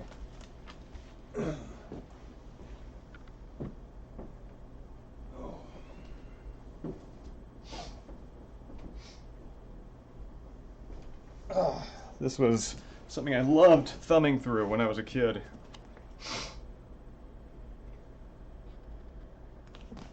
This is the America Online for Macintosh Tour Guide. Everything you always wanted to know about the nation's most exciting online service. Make the most out of America Online. Teaches you how to build your software library. Explore the exciting World Wide Web with our fully integrated browser. Send email around the world in a wink. Chat live with new friends and people connections. And yeah, it's like going through all this. Oh man, it's nostalgic. Looking at the old. Let's see. Let me show you what I'm looking at there. Looking at the old AOL Mac interface. Just a lot of time spent using that OS. It's great. It's like basically tells you how to use a computer, how to use email on the side of history where they're trying to make it more accessible to somebody who doesn't know how to use line commands in like a Usenet, you know, text entry setting. I had to describe dial-up and felt 100 years old. Yeah, I feel that.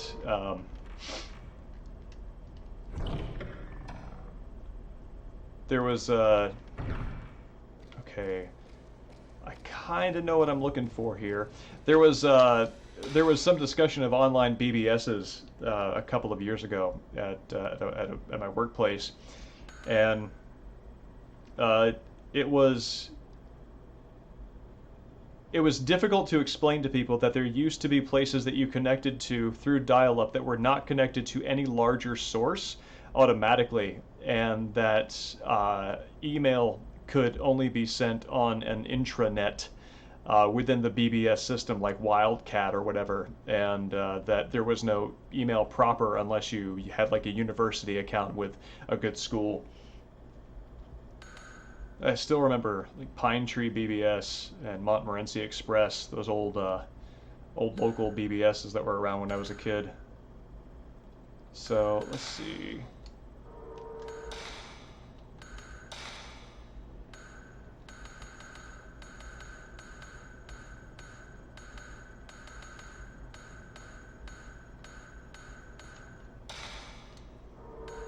Where? I kind of remember generally what it looks like.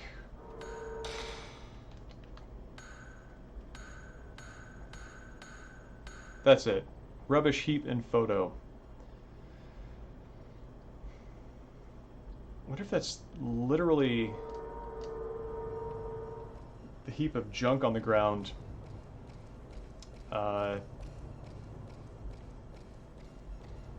Or is that possibly the rubble that's at the end of the hallway?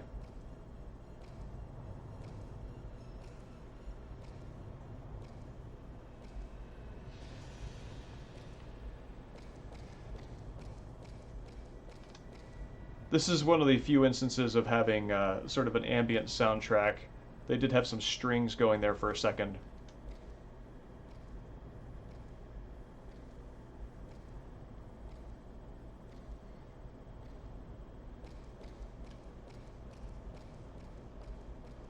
Okay.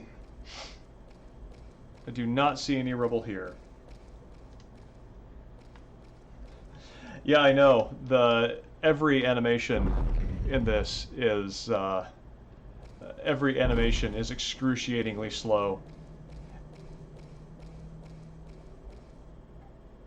Yeah.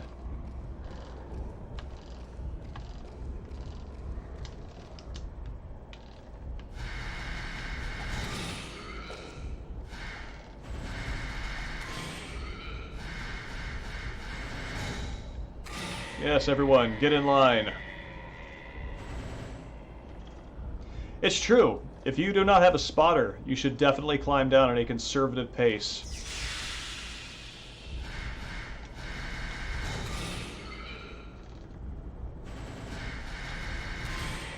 Much better safe than sorry.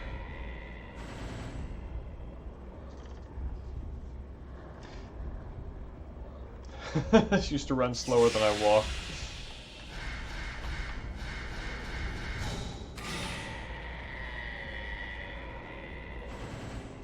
I feel like these ghosts are very half-hearted. They're just sort of menacing me, not really trying to attack properly.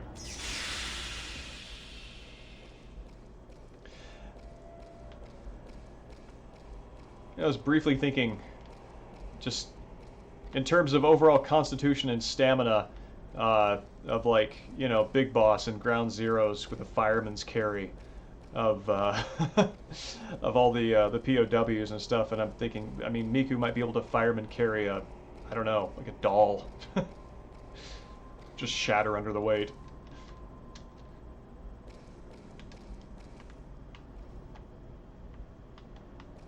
Let's see. Let's go back to the rubbish heap photo. This one is actually a little more obscure, and I'm wondering if maybe I am running a little farther afield than I need to.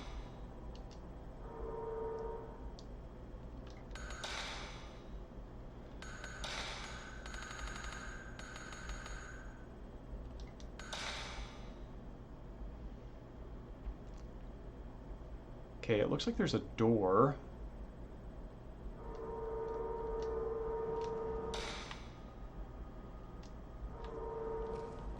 Demon mouth.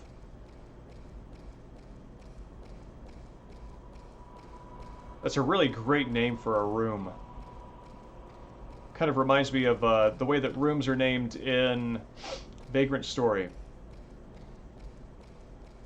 by Alex Smith. Just gonna run this way so I can get everything in front of me.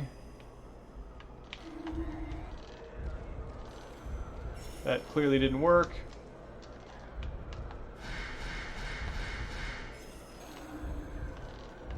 Oh God!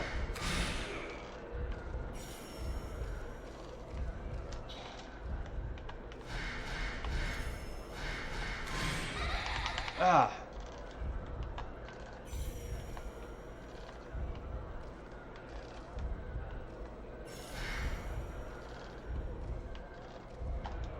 Ah! Screw this.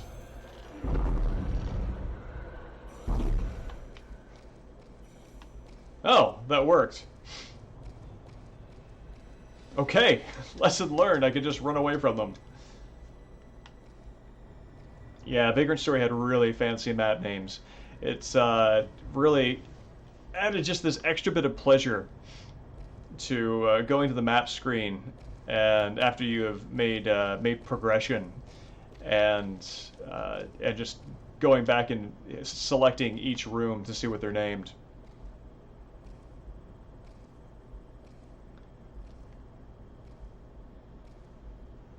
I think one of the ones that I remember in the early on in the game, when you're going through a bunch of wine rooms and things like that, one of them is named "The Rich Drown in Wine," and it's so surprising and evocative. I love it. Okay, so nothing there looks like the kind of environment where the rubble is in that photograph, so I don't think that's it.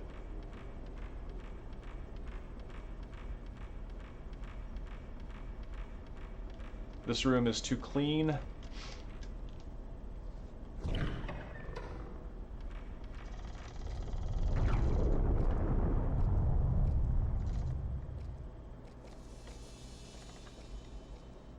I mean,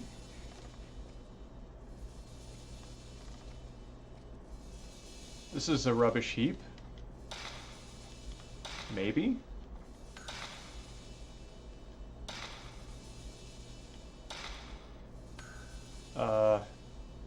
Yeah.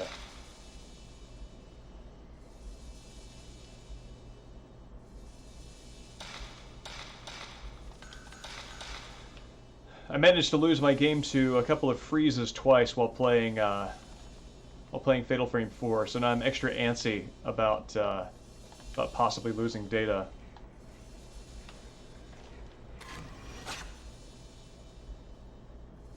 Oh, it's right behind me.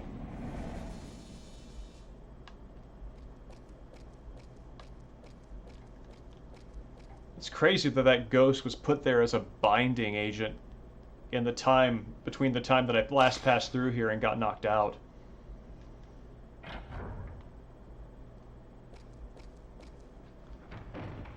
Okay. Nope, wrong button. There we go. Who are you, buddy? And am I gonna have to put you to rest?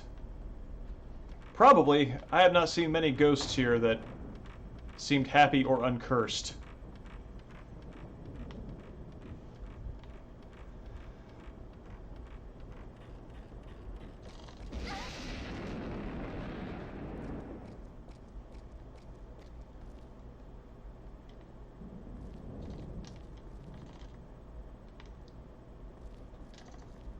Alright. I haven't been in here. Yes, this is what I need.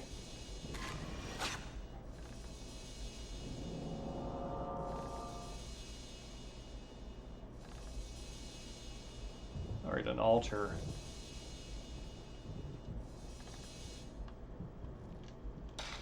So where is an altar? I remember there was one here. And these hints don't really seem to be throwing me to wildly different sides of the map, so I'm going to try that.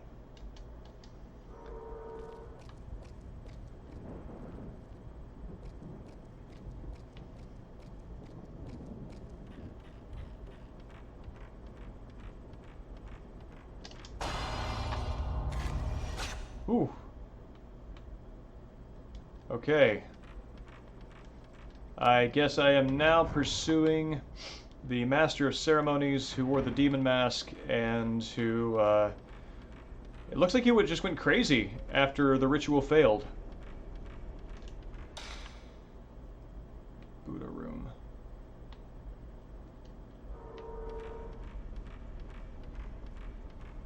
Oh, this fish tank room is terrible. Ah!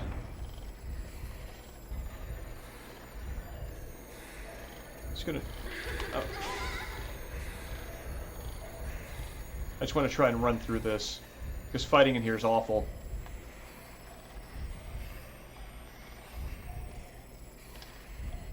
Ah, no.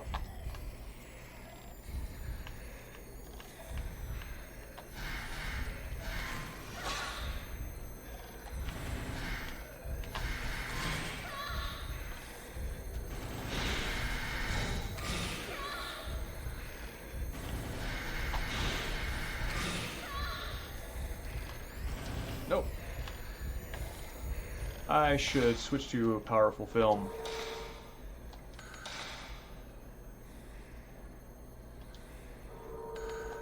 Right.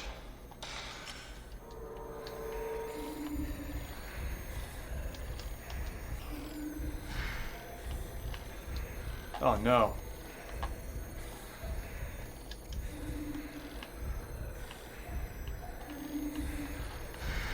Oh Jesus.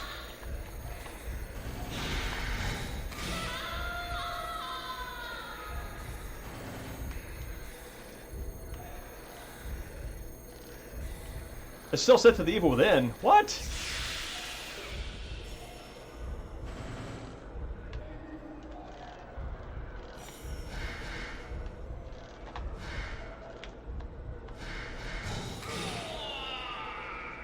Oh, it's a dude. I only heard that woman's like yell whenever I would photograph her. I thought there were two of the same kind of ghosts in there.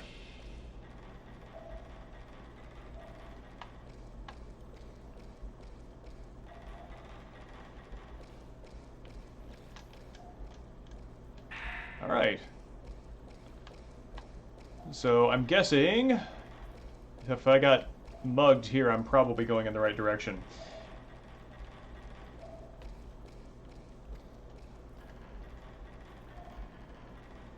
Yeah. Oh, give me 1 second. I think this is a good time to fix that. And also refill water real fast. Thank you for the heads up on that. Let's, there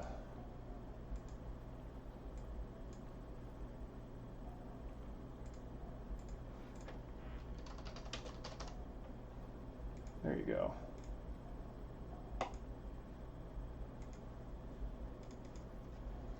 Cool. Alright, that should be fixed. Alright, give me 1 second. I'm going to refill in the water. I'll be right back.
work than die. That's amazing.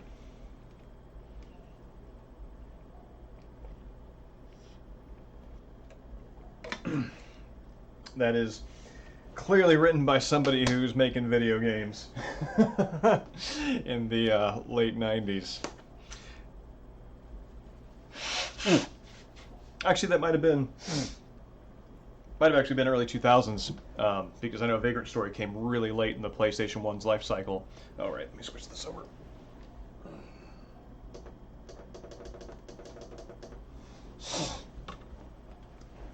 Evidence of which is how just gorgeous it is squeezing everything out of that hardware that it can.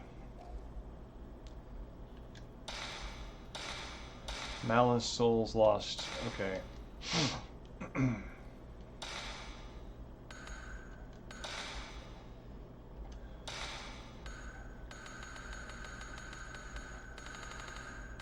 Oh wait, scraps.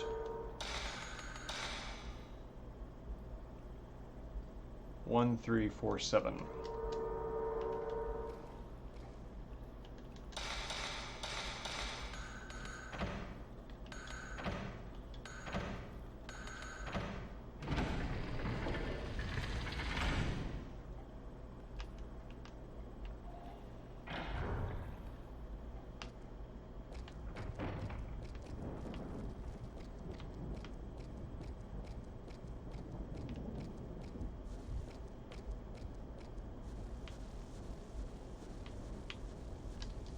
Okay, what's my...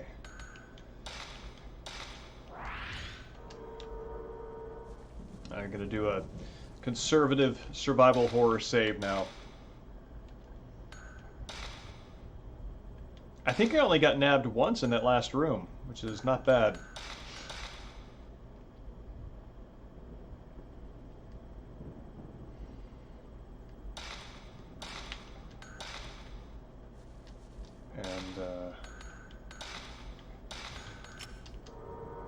Let's refill on film here.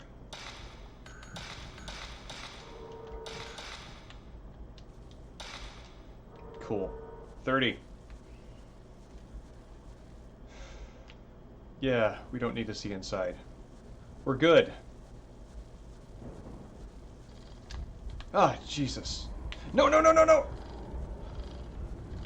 No, no, no, no!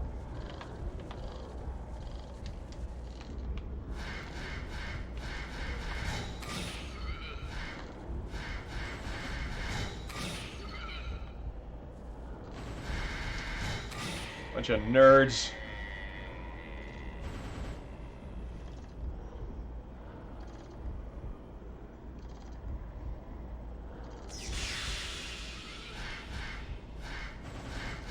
Kind of nuts that these guys are out of a cave.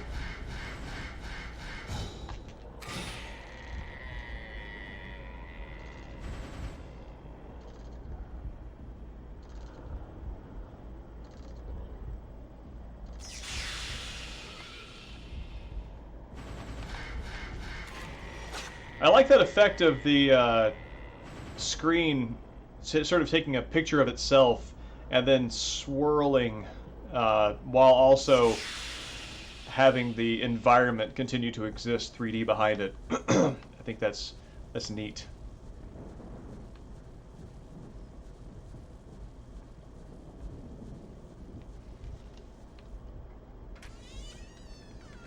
My God, if this house weren't haunted enough, it's got bamboo growing around it. That'll show up in your basement.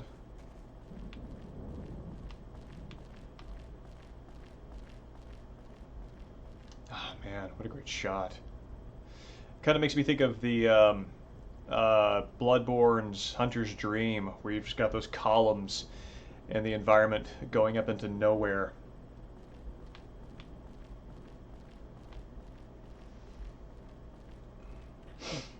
Okay. Yes. Very much want one of those. Type 90 film. We're in serious business now.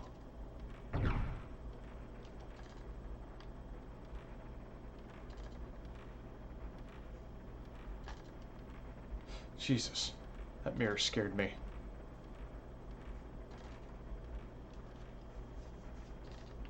Like in Ash Lake and Dark Souls 1, yeah.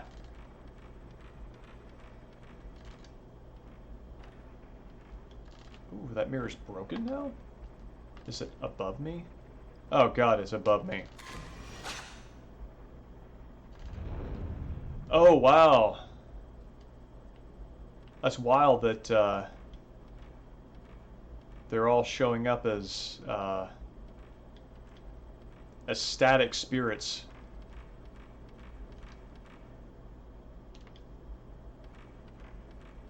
Also, I thought this was my destination?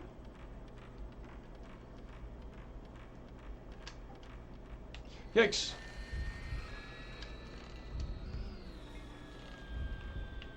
Who is it?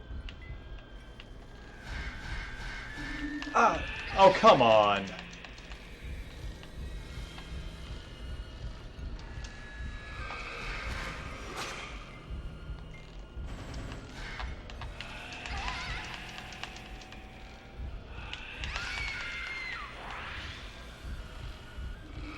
What is this nonsense? Getting stun locked over here.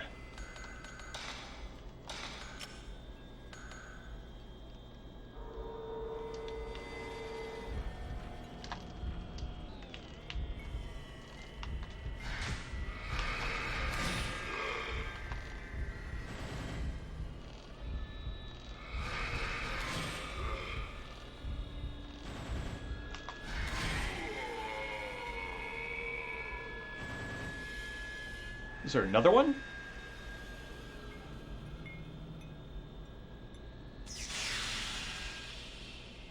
No, it was just that same one that was stun locking me and doing multiple like combo attacks.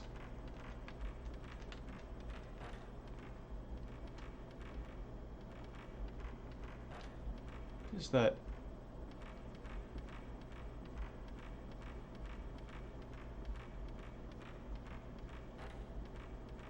Sort of skipping sound.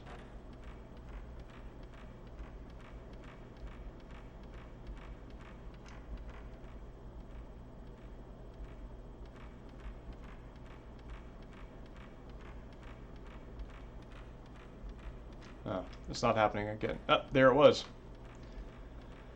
Well, so nothing lives here.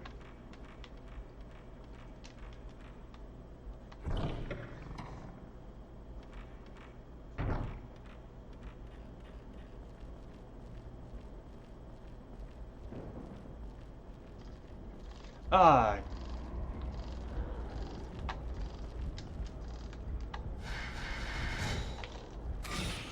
I'm being seriously menaced now.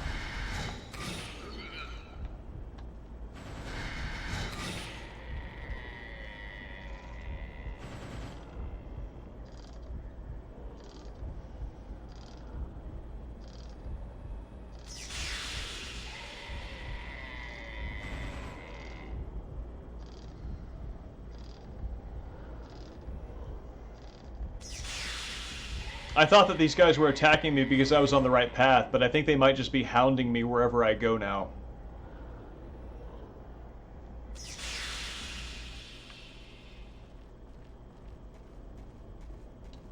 Miku, what are you looking at there?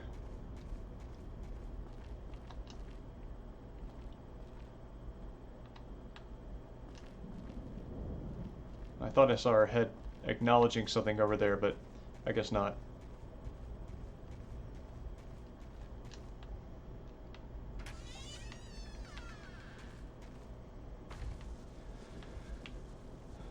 This feels like the real trial of the game, because ghosts are everywhere, and I'm getting many more random encounters.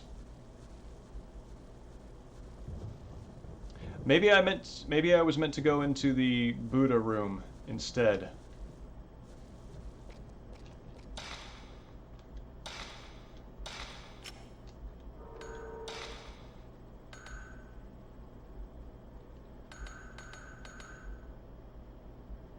I definitely want to level that up next.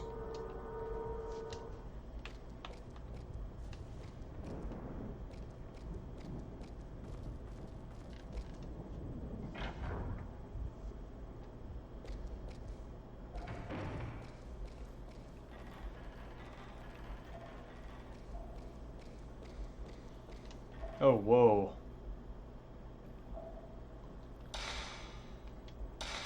That's not great.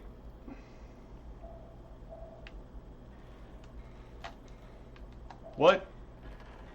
It's gone now. That's even less great.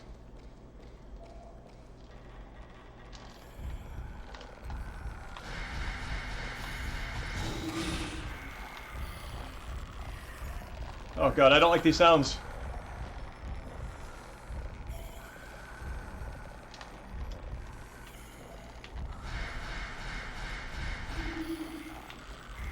Ah! Jesus.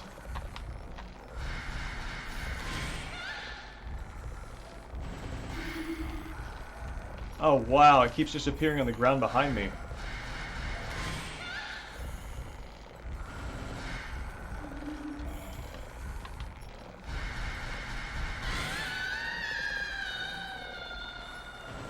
The fact that it doesn't attack me and just sort of appears benignly behind me at my heels makes it even more disturbing.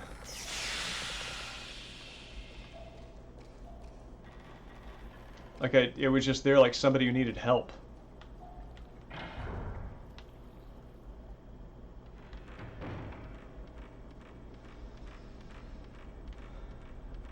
And it is also a ghost that I have never encountered before.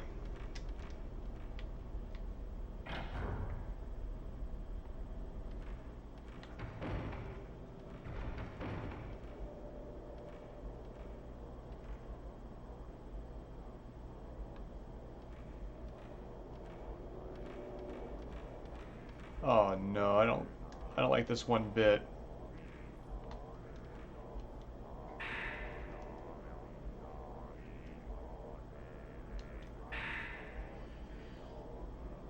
Okay. Show the maiden no mercy, cast the rope on her limbs from right arm then the other, from the right foot then the other.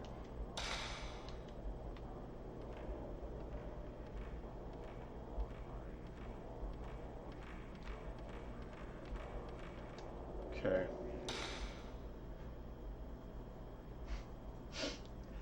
Evening, Space Hamlet. It's great to see you again as always. And I will see you soon. Hope to see you on Saturday when we wrap up Evil Within.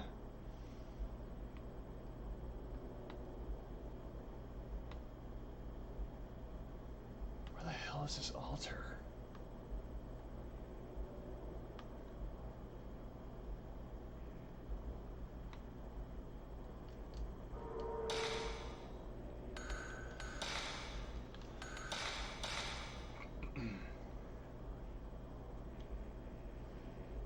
And yeah, glad to provide a chaser. It's helping to discharge my own leftover adrenaline as well, and bring me down a little bit, so maybe I can get to bed around 2.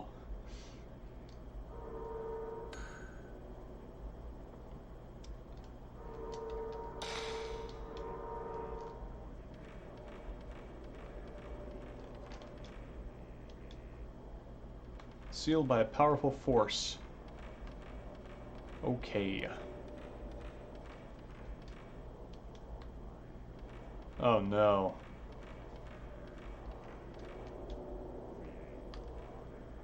Oh wait, this is the altar. This is the thing.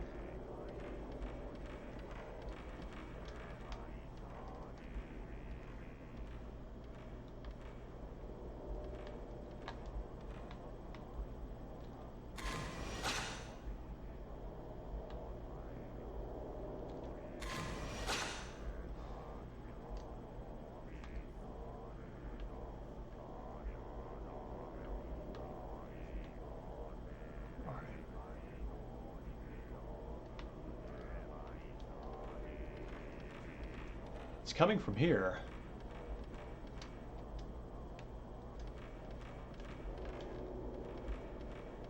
Oh!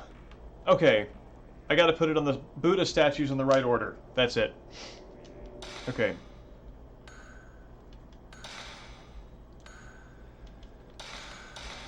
Okay. Right arm, right foot, left foot.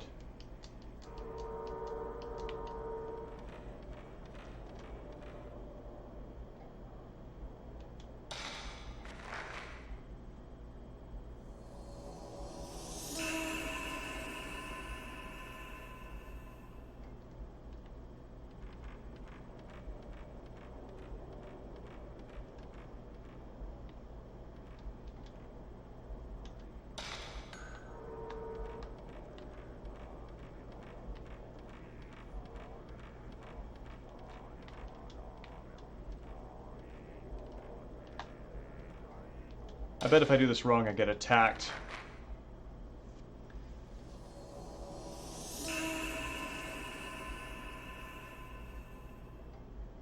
Okay.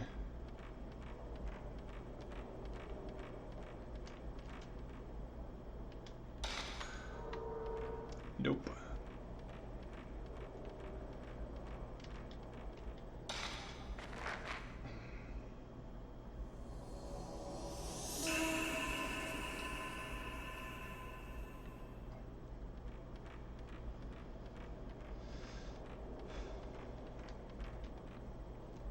There's something interesting. This connects with, I think, something Dreambaum was saying during the Evil Within stream about how Ruvik makes you go through the motions of performing his experiments as a way of having somebody sort of witness how he came about to, his current state. And there's something similar happening here where I have to go through and do each of these steps in the ritual. I take the blinding mask, and even though I don't force it onto a person, I do shove it onto a statue spot. I'm taking the rope and I'm putting it on the various limbs of these effigies. And that's an interesting horror trope of having the player go kind of like bond with the evil force by going through the motions, almost like an initiation, right? Like Sebastian's being initiated into Ruvik's madness, and Miku in turn is being initiated into this ritual by having to go through the motions because nobody else is there.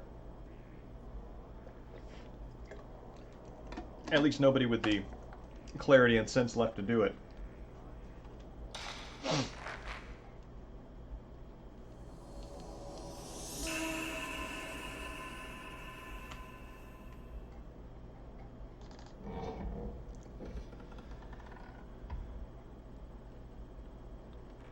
Time to get attacked.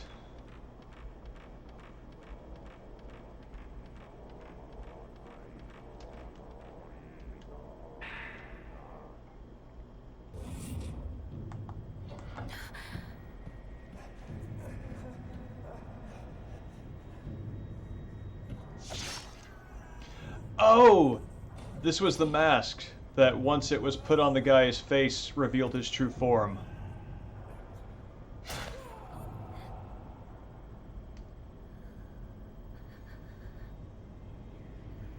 Oh man, maybe I should have saved beforehand.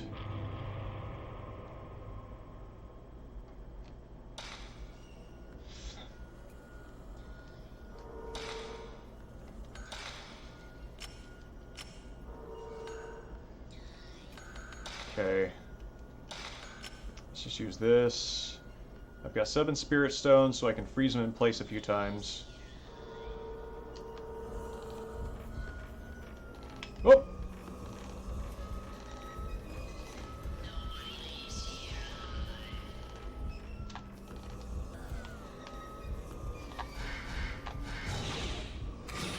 Oh wow, he's got a lot of health.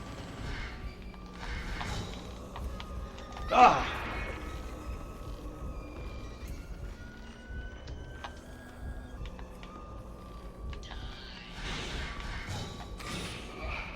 Okay, that did better.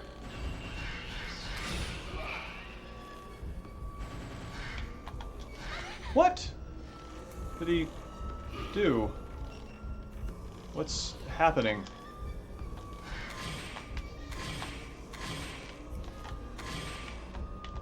Oh god, I'm just like wasting all my film. Oh man. Let's switch back to this.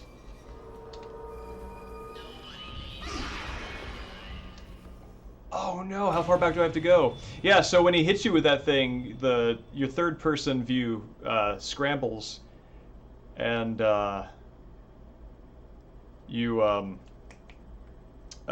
also, when you go into camera view, your controls are just really slippery, like really fast, so you can't really make nuanced movements. Let's see. If I can...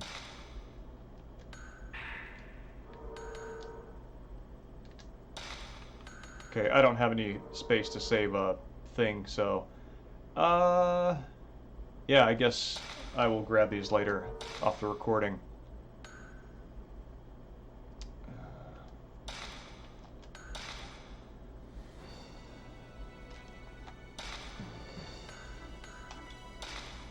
Okay. Knowing what I know now, I don't have to go through a lot of the rigmarole of going up to the temple. So I can strategize a little bit better now.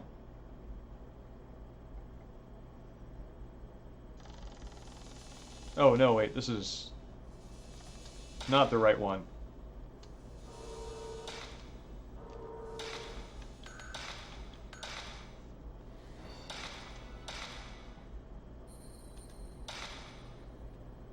There we go. Yeah, he is all over the place. He's, I think, based off of where he was when I got hit by the disorientation effect, I'm wondering if he has a projectile attack. I'm noticing he's got a sword in one hand that he attacks with, and I'm going to go up here and grab this stone mirror. He attacked with a sword in one hand, and he's got like a bag, a bloody bag in another. We're still here, huh?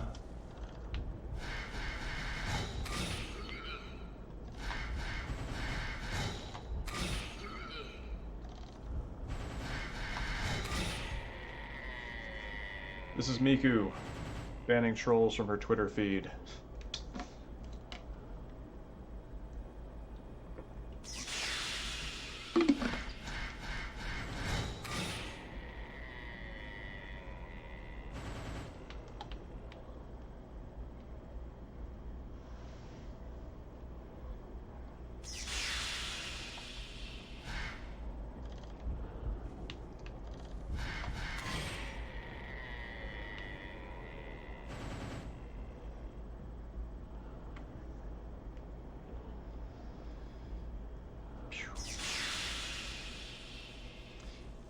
That last shot was interesting because it kind of showed where the relationship is between the foreground, the plane where they take the snapshot of the ghost as it sort of spirals and then disappears, and the background behind that. I thought it was neat. Yeah, this is fine.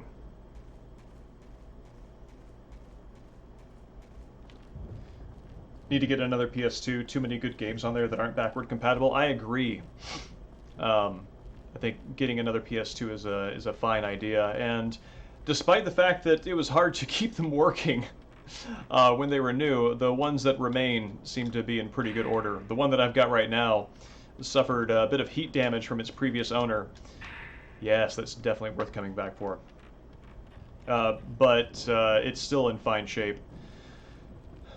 And even though a lot of the network games don't still work, the slim ones have the Ethernet connection. The fat ones can still take an external HDD for faster loading if you're so inclined. So yeah.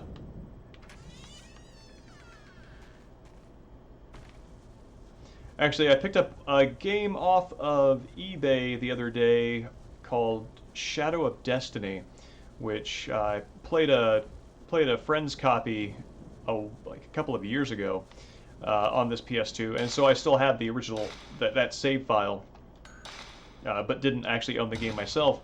Turns out it's an easy pickup at like $25 off eBay, and it was a 2001 release, and to my knowledge doesn't exist in any kind of like best of collection. It's one of Konami's less than MGS2 or Castlevania budget PS2 entries, but still kind of a neat adventure game. Oh god, I gotta deal with this lady again.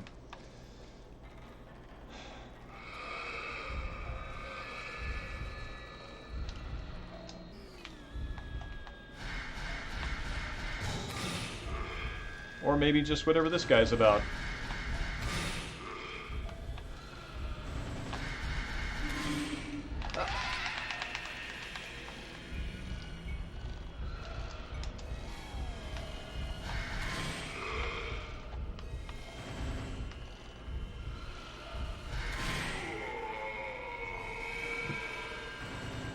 I don't like that that guy snaps to you that easily.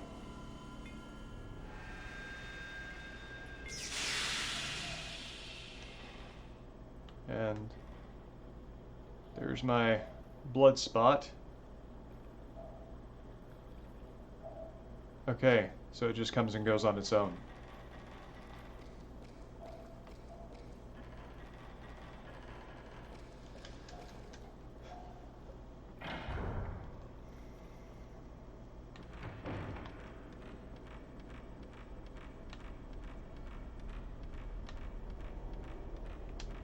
Okay.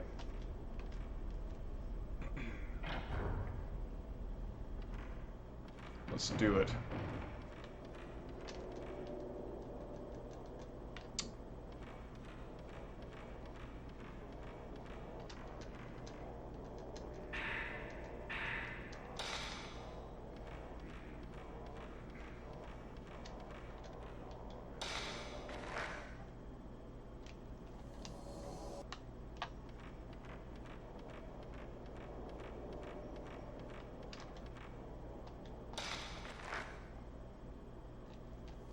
Yes, yes, very creepy manifestations.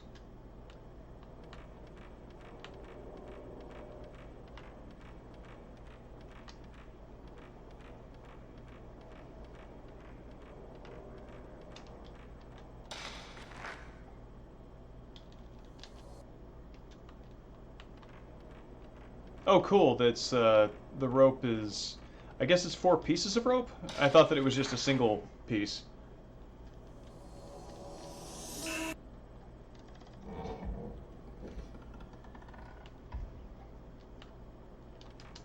Let's go ahead and get this ready.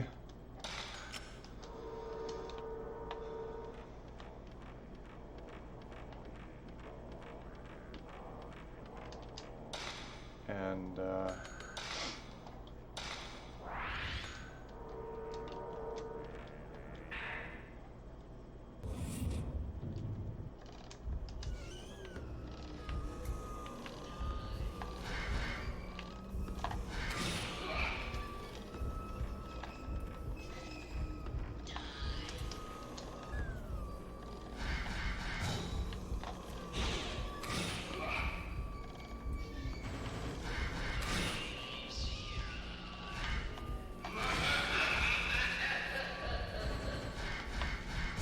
okay, so he sent those little skulls after me. And that's what disoriented me. Got it.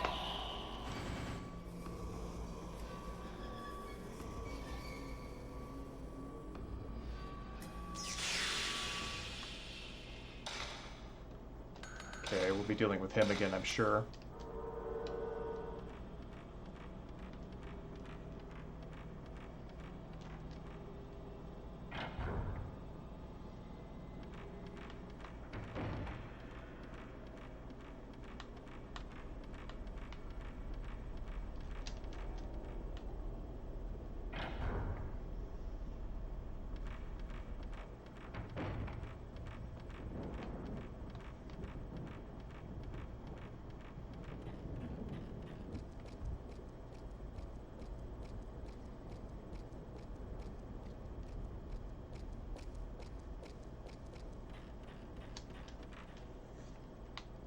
Yes? Okay, cool.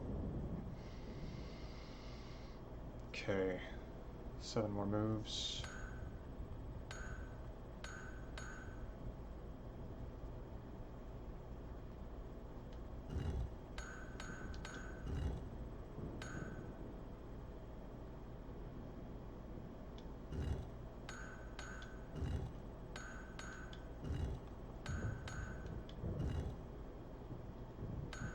Nope, screwed that up. Let's see.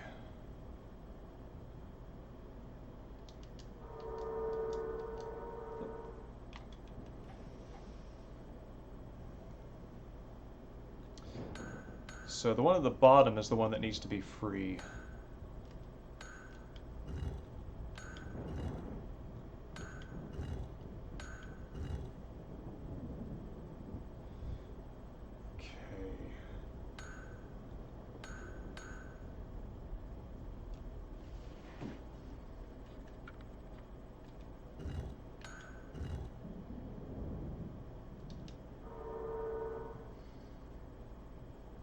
If these were switched around, I could do this.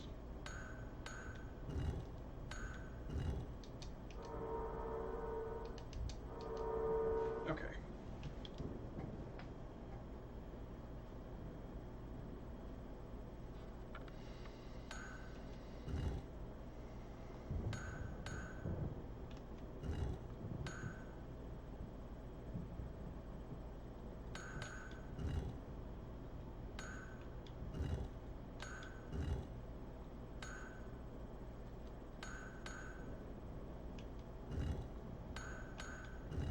Cool.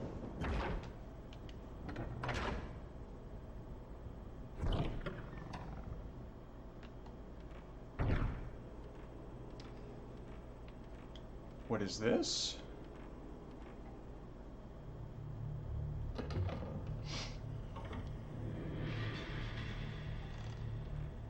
Oh, weird. Almost looked like it was teleporting me into an entirely different room. Folklorist's research documents. The mystery of the cabinet and the moonwell. The moonwell inside the moon shrine is hidden within a trick mechanism. Hidden with a trick mechanism, the cabinet moves and opens up the entrance to the moonwell when a certain routine has been performed, but I have no idea how this is done. Only vague description of the trick device. Acquire the symbols from the 4 rope pullers and show the Himuru family master's seal. This must mean that the opening the door requires the symbols carried by the 4 priests participating in the ceremony and the Himuro family master seal. However, now that the family has ceased to exist, there is no way of knowing how to acquire either of the symbols or the seal. I bet I have to defeat them to get it.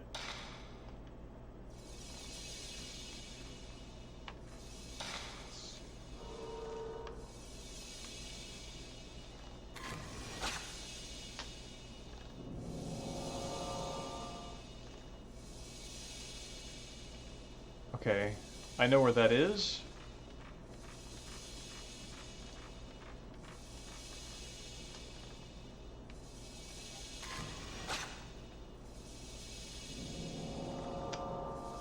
Oh, these are where they're buried.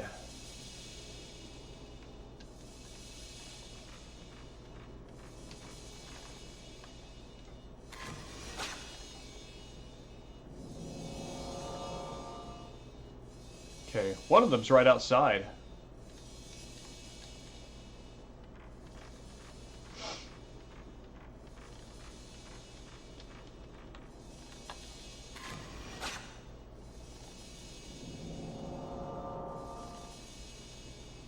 Okay, I know where all of these are.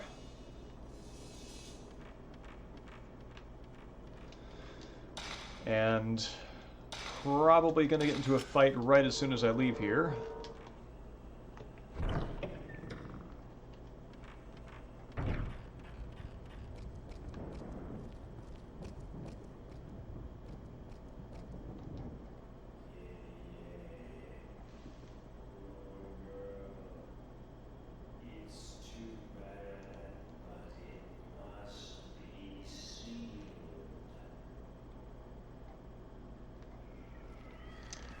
I like that visual effect that's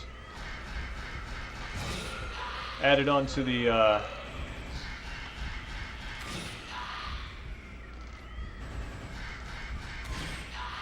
grave.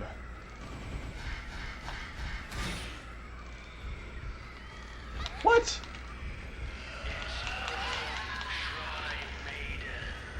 Buddy, I am nothing of the sort.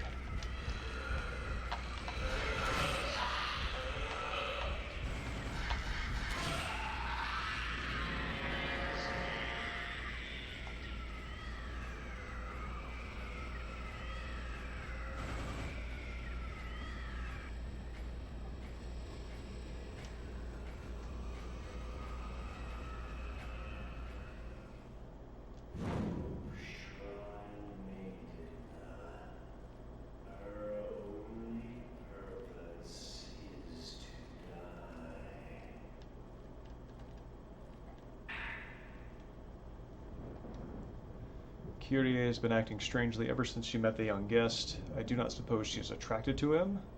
If she becomes too deeply involved with this world because of him, she may lose her potential as a proper shrine maiden. We will have to do something, and quickly. Oh man, I really need some health.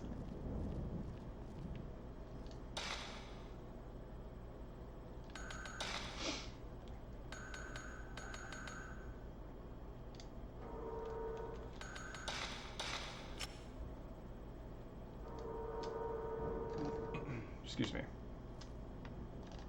There's something up here.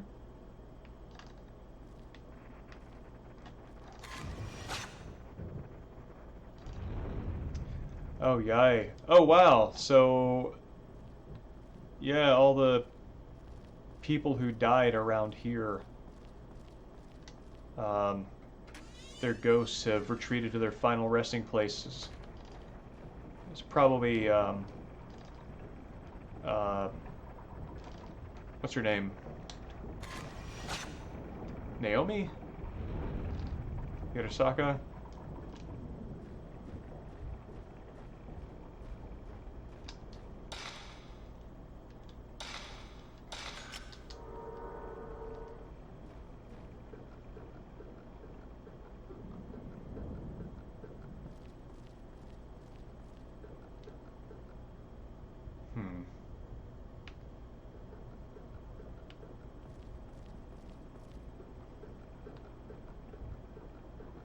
Going to be survival horror prudent here and go save my game.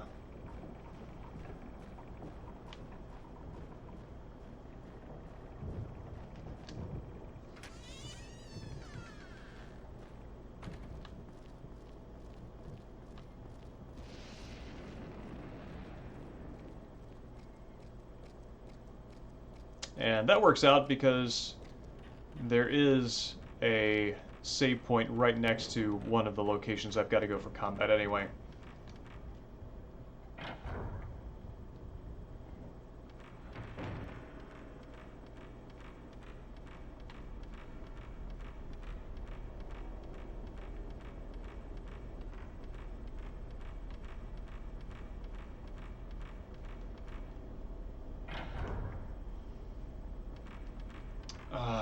God, I gotta go back through here.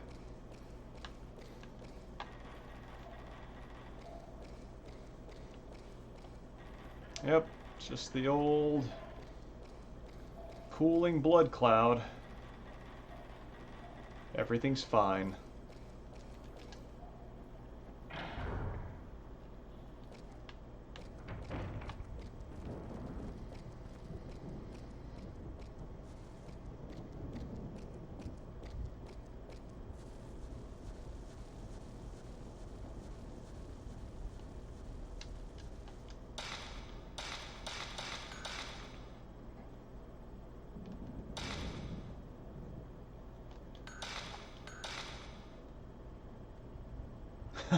Pooling blood clown, name of pooling blood cloud, not clown. Name of your next punk band. That's good. I think pooling blood clown also would be. I think that might result in some questionable overlaps with ICP with copyright, but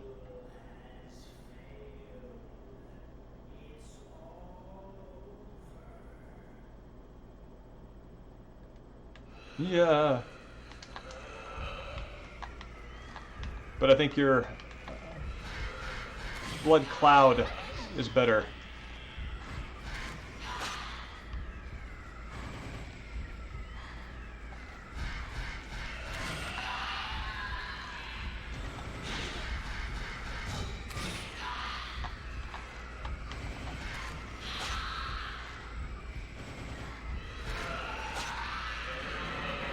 Yeah.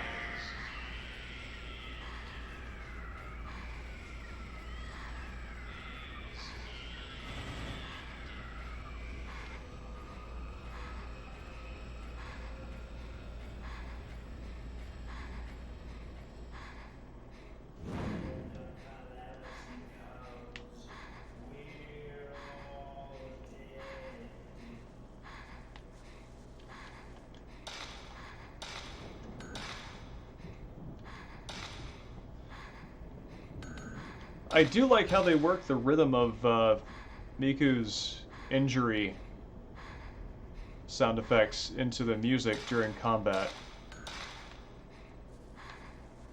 It's effective, although I am going to have to listen to this for a while because I don't have any healing items.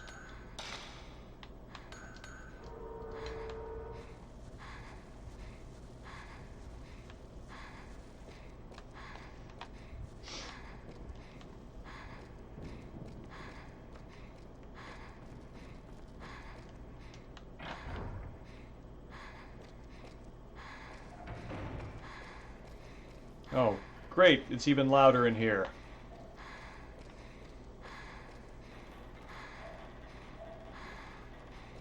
Oh, man, the way those shadows stretch with the netting.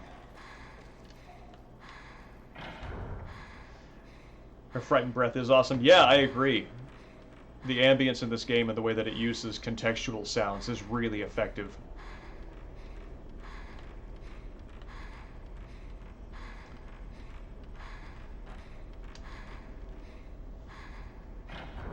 Okay.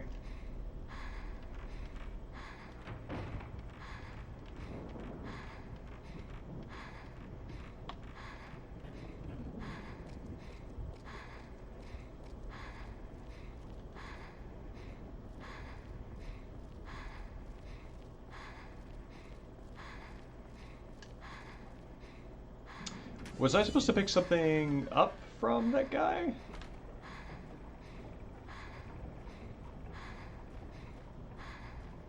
Is there anything over here at all? No.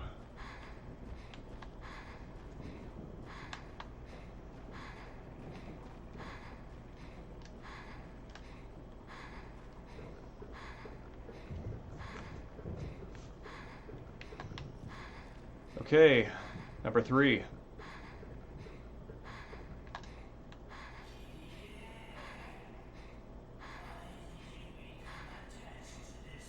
I love that filter.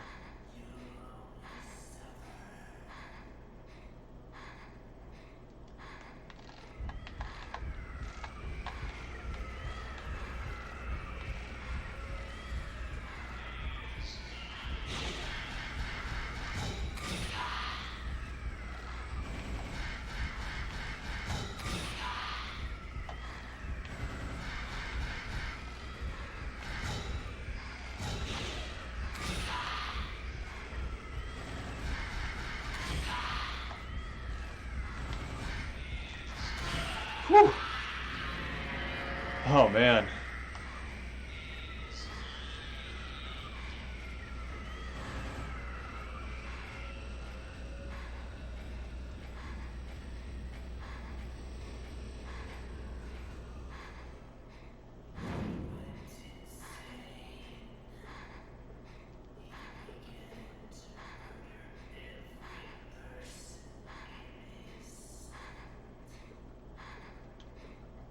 And in case that wasn't audible because of Mika's breathing, he said he went insane. He murdered every person in this place, referring to the ritual master, I believe.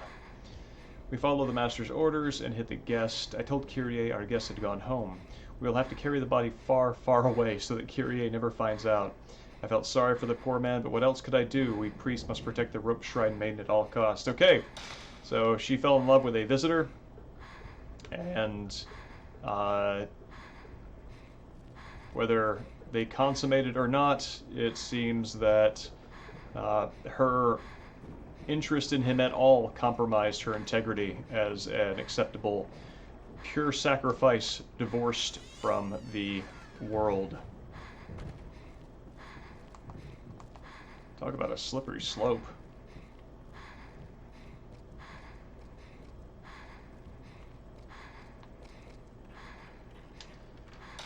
Let's see.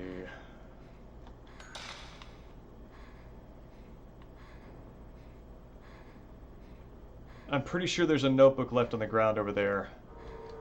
And you know what? I'm going to go back and get it.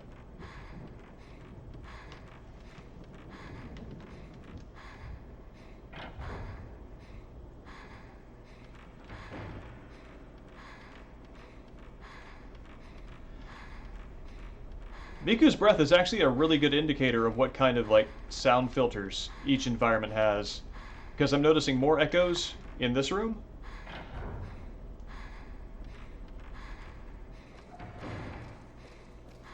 And a different kind of echo here.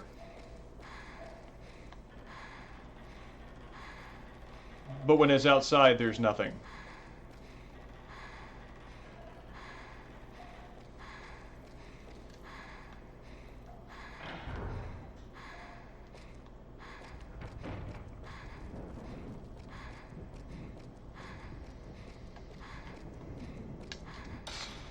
Got 4 spirit stones left.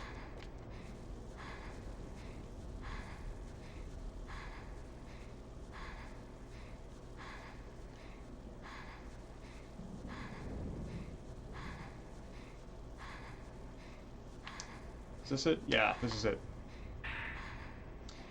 I believe now that the Master's decision was a poor one. Kyrie has realized that we hid the guest. Kyrie is depressed and anxious. The day of the ritual is fast approaching. I hope and pray everything goes well. Does seem like killing the dude was maybe a little overboard.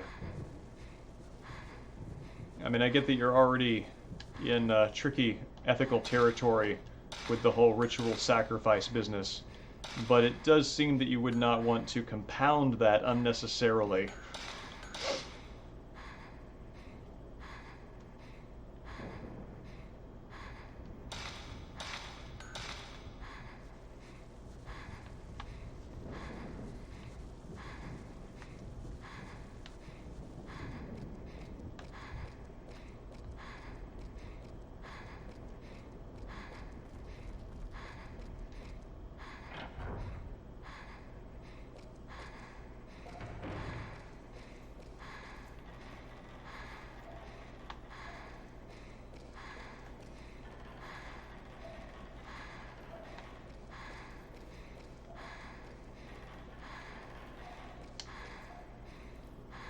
I'm very interested to know if the layout of those planks has a practical significance, if that's in any way like an historically accurate version of that kind of room.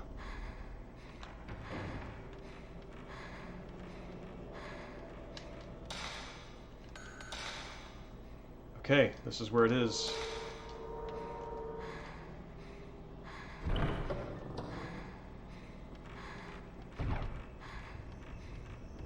Last guy.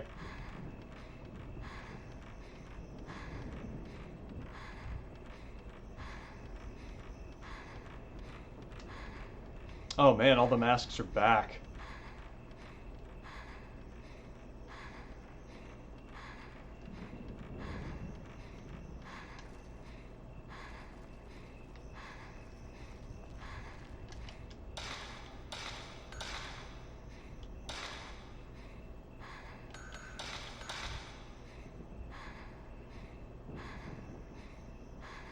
I am the coward Miku Hinasaki.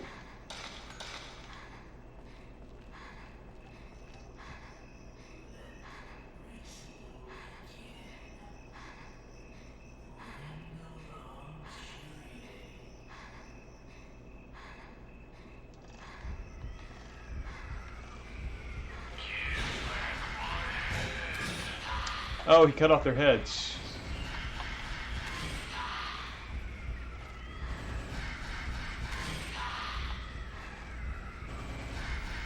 What? No, I'm stuck. I can't move.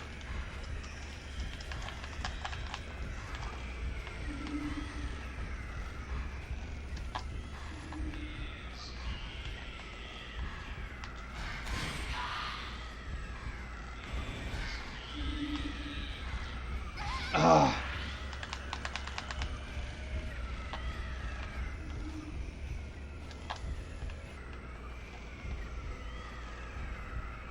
As soon as you are vulnerable, I'm taking that picture. Yeah. Oh man, I like the art style of the distorted, sort of like stirred water reflection image with a painting on it.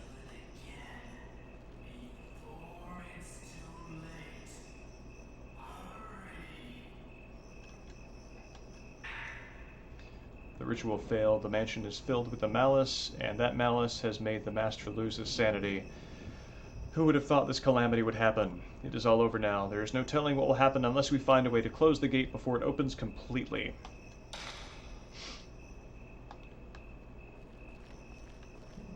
Alright.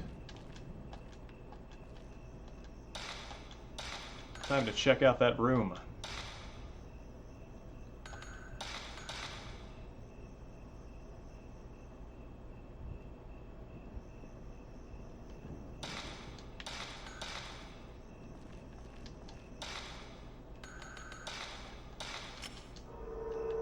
Oh yeah, let's stock up on film over here.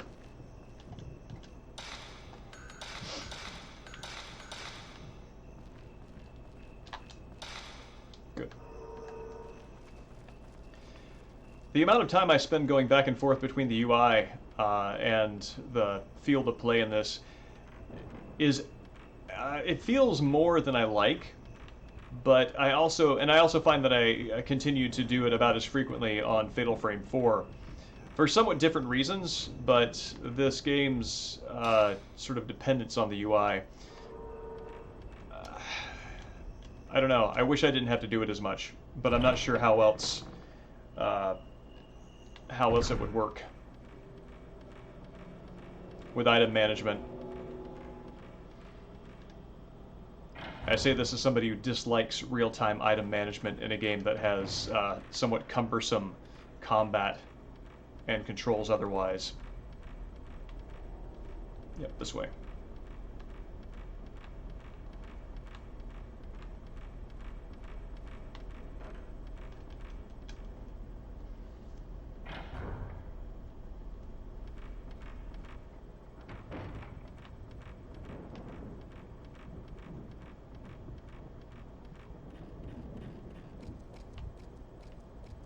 All right, moment of truth.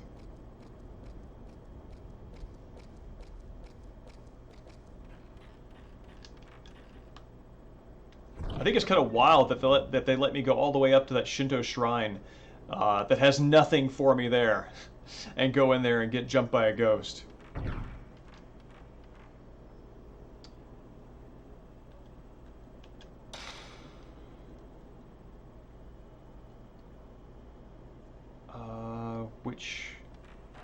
How do I know which one to push?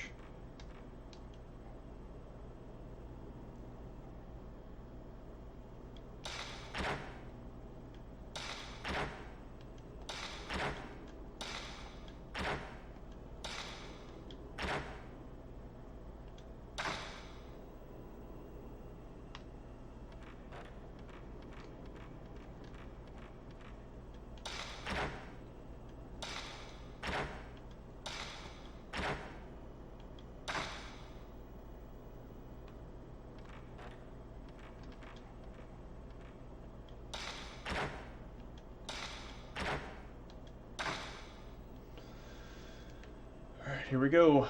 Last one.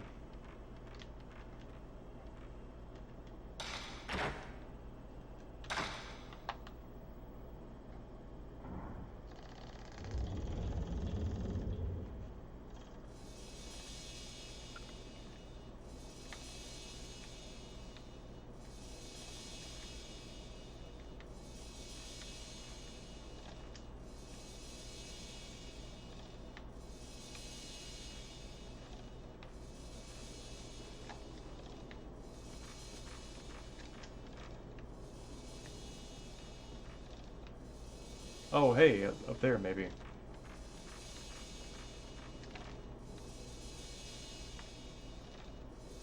Oh wow, there's a mirror?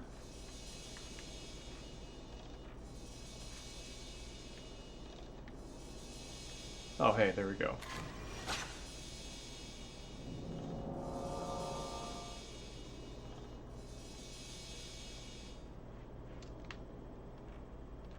Whoa.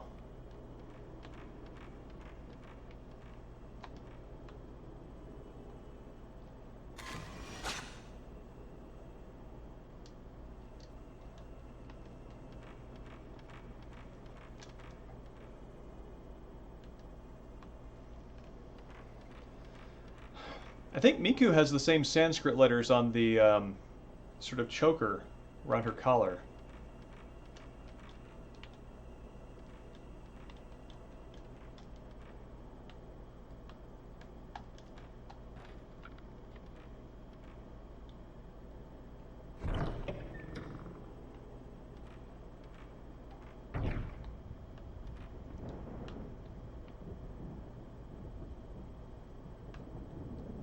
Hmm.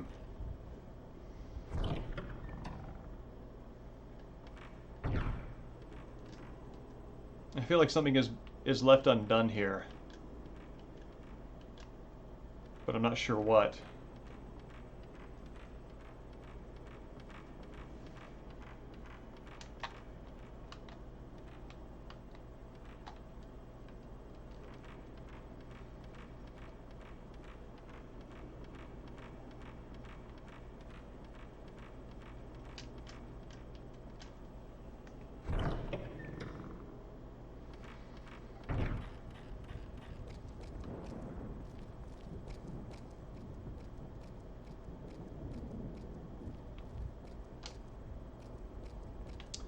Maybe the well?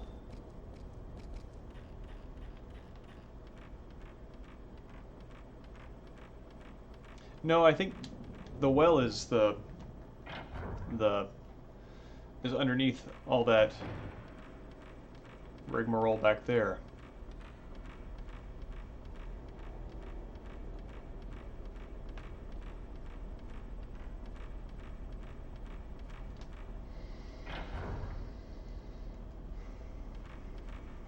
Oh, Jesus.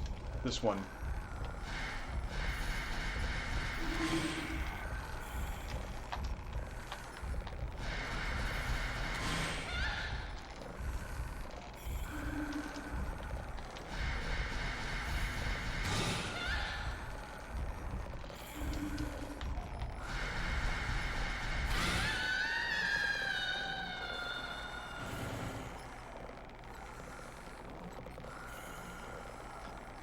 Wonder if that's an old shrine maiden, because she's got the ropes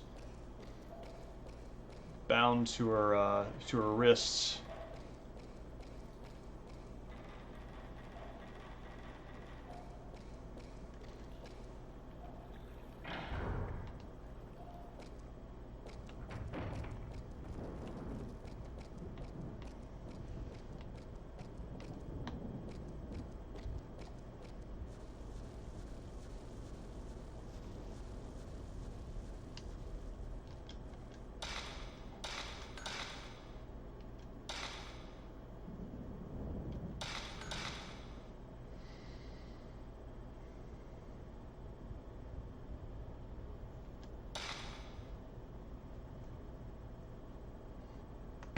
Okay, we are at 10:47. I think this is a pretty good place to call it a night. Next stream, we will pick it up and wrap up Fatal Frame with the fourth session, and then after that, we're going to start Fatal Frame 4, the Suda51 directed Wii game.